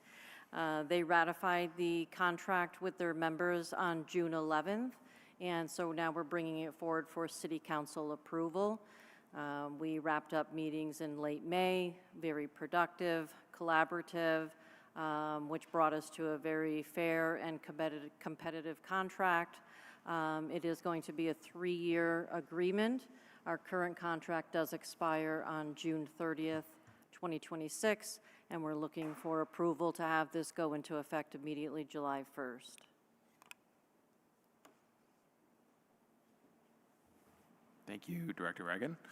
I would typically turn to Councilor Barlow as chair of the two. Councilor Bergman, could I turn to you for a motion on the resolution here ratifying the tentative agreement? Of course. As a proud labor supporter, I would move to waive the reading and adopt the resolution. Thank you. Is there a second to that motion? Second.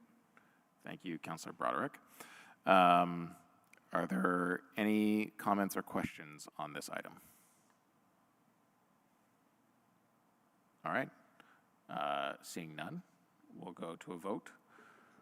With thanks to you, Director Reagan, for a relatively short discussion, for you waiting a number of hours to be here this evening, but thank you. All in favor of the motion, please say aye. Aye. Aye. Aye. Any opposed? That carries unanimously. Thank you. Thank you. We now need to turn to item 8.4. This was Item 6.3 on the agenda, this is the Security Services for City Hall FY27 contract extension. The motion that was put on the table at the time was a motion to postpone this item to our meeting on July 13th, and that is still a motion on the floor. Thank you. Point of order, if we could get a 10-minute recess, that would be helpful. It might not be as long as 10 minutes, but, and given the time, I think we do have the time. Why don't we try 5? Seven. Why don't we try 5? How about 7? Let's try, okay. If we can come back earlier, fine. Absent objection, the City Council will stand in recess for 7 minutes. As a reminder to folks, the ambient mics that are in the room as well as our mics remain live on Town Meeting TV. So do just want to mention that to folks. Thank you.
All right, the council will come back to order. Thank you for folks' patience. Again, this is on item 8.4. It was on consent agenda. Item 6.3, we tabled it at that time. The motion that was on the floor was a motion to postpone the item until our meeting on July 13th. Councilor Litwin, my understanding is that you may be withdrawing that motion, or? Yes, I'm certainly happy to withdraw the motion, given that certainly I don't think any of us want a lapse in security at City Hall or anywhere else that's important. Is there an opportunity to address a question to the city attorney, or?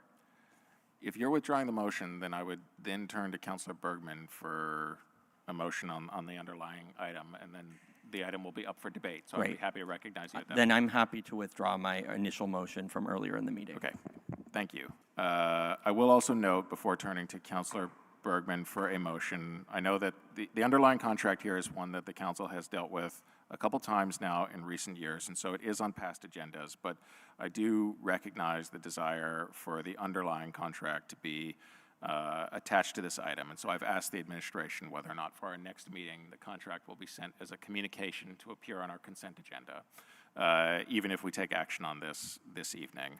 And I do anticipate that there may be some questions for the city attorney's office once we have the underlying motion. So Councilor Bergman, could I turn to you for a motion? Sure. I'd move to approve and authorize the exercising of the city's second one-year renewal option under its service agreement with Chocolate Thunder for City Hall security services for a total approved fiscal year 2027 amount not to exceed $206,000, and further authorize the chief administrative officer or designee to execute a contract amendment and all documents necessary or convenient to carrying out the same, subject to the final review and approval as to form by the city attorney's office. Thank you, Councilor Bergman. Is there a second? Anyone? Bueller? Sorry, was that you? Okay. Councilor Sanchez-Parkinson, thank you. Councilor Bergman, did you want the floor at all on the item? No, I said what I said early on. I think that we should not let this lapse. Okay, thank you. Councilor Litwin, did you want the floor? Sure, thank you. I'd appreciate the city attorney's input because I cannot review the contract and I can't find it on the fly. It would be helpful if I could hear about any indemnification clauses that may exist. There have been some trespass orders over the past few months, and my question would be, is the city protected from litigation if, and under what circumstances, I guess? Is that fair, that question? I think that's going to be a little tough to answer on the fly. What I can say is that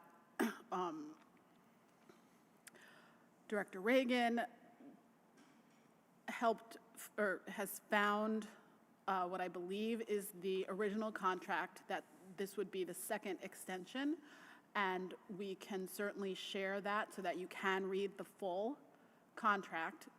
We will certainly share that with all counselors, and then if you have specific questions about any provisions of the contract, I can certainly try to answer them. And I will say, I can say broadly right now that it is standard that we include, I did a quick review of the contract when Director Reagan sent it to me. It's a pretty standard city attorney's office contract. And it's standard for us to include indemnification clause.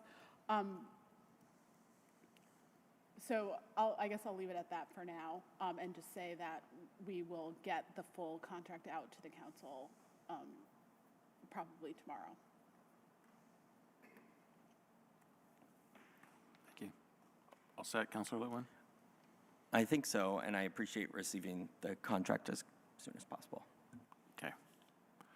Does any other councilor wish to be recognized on this item?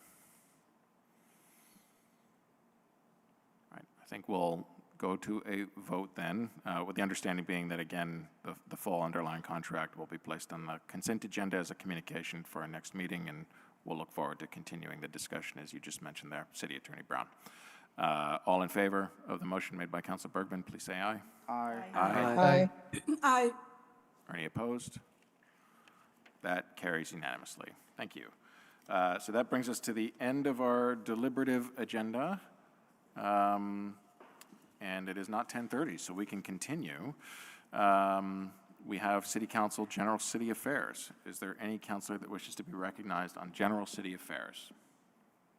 Councilor Litwin, and then Carpenter. Thanks very much. I'll start off with the higher note. I had the opportunity to attend the GBIC annual meeting, and it seemed quite fancy, but I would say the highlight of my night was the opportunity to meet a Burlington Technical School graduate who just graduated, who was receiving an award, a scholarship from the Pomerleau Foundation through the Boys and Girls Club, and the good work that the Boys and Girls Club does to connect their students with resources. And I met Abdi, who was there with his whole family, and it was just incredibly remarkable and exciting to meet this young person who was so smart and thrilled and clearly deserving of every award. And one of the things that I found remarkable was that he was graduating from Burlington Technical already as a nurse's assistant. And what an opportunity that we have here in Burlington for students to go and seek very hands-on, career-oriented pathways, which is not available to many communities in Vermont, certainly to the degree we have. So big plug for Burlington Technical. And he's going on to college to pursue his dream of becoming a physician's assistant. So Abdi, if you're out there, congratulations. And I thank everybody involved in his award process. And I truly mean that was the highlight of my evening. It's really great when I can meet Burlington youth. The second part, I just, it's a little, I hope not to ignite a whole debate over this, but I am receiving more concerns, and I also hold some concerns, some serious concerns around the state of affairs in and around City Hall Park. And that includes the section of College Street, from basically South Winooski down to City Hall Park. The section of Bank Street has become increasingly problematic. I've received reports from business owners who have been threatened when they try to get folks to move on. I have seen multiple instances now in the past several days of open air drug dealing, of pills, of cars being pulled over, and people coming up to the cars and dealing pills out of the cars, right in broad daylight, even while our street team is out there. I have seen it in front of the Baptist Church on St. Paul Street, which is becoming a pretty big hotspot recently. And the owners of the building adjacent are struggling with the maintaining sanitation of their parking garage and maintaining the safety of that area. I had to call police at one point, actually, because of some of the activity that I saw, and we desperately do need a police presence visibly in that area and around these hotspots, day and evening. That is where we're at. I know that we do not have the police resources. In fact, I just saw that we're losing someone to another department who's being promoted to become a chief of Williston. So I get that we have these constraints, but I believe we've seen it covered in Burlington Free Press. We've seen it covered recently.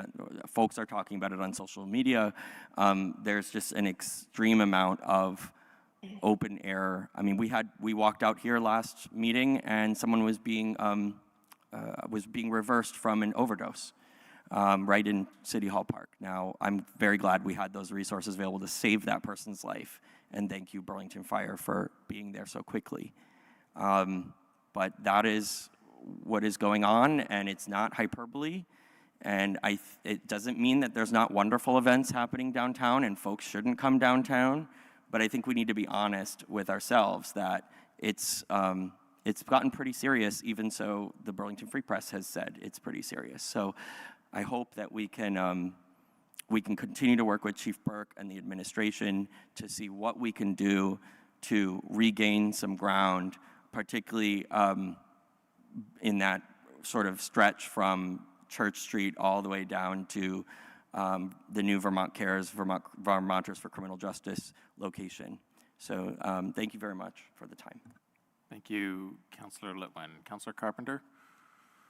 Thanks. Earlier this evening, we heard some testimony about Burlington's Plan VDB New North End. And I just want to sort of preface, I think people have not maybe understood the plan as it should be. There are some specifics, but it's really a high-level visioning. And so I heard those comments and very immediately spoke with Charles Dillard about my concerns that people were feeling they weren't communicated with. And Charles very quickly, he and I have set up a public meeting for July 22nd to try to answer very specifically some of the concerns that people have. We're still trying to confirm the time. It'll be at the Miller Center. I think folks have made presumptions about what's in the plan as if it was a permit application, and it's very distant from that. It does raise the discussion some about whether we should look at what city lands to promote housing, whether there's the ability for land swaps. That's something we're going to have to think about. But I just wanted to get out there that we have set up this meeting for July 22nd to really try to answer specifically concerns of people. And there'll be notice of that. We're just going to pass that on. Thank you, Councillor Carpenter. Any other councillor wish to be recognized on general city affairs? All right. Well, that then brings it to me, City Council President. I will save folks any sort of council update. And with no other business before the council, absent objection, will adjourn us at 10:10 p.m. So thank you all.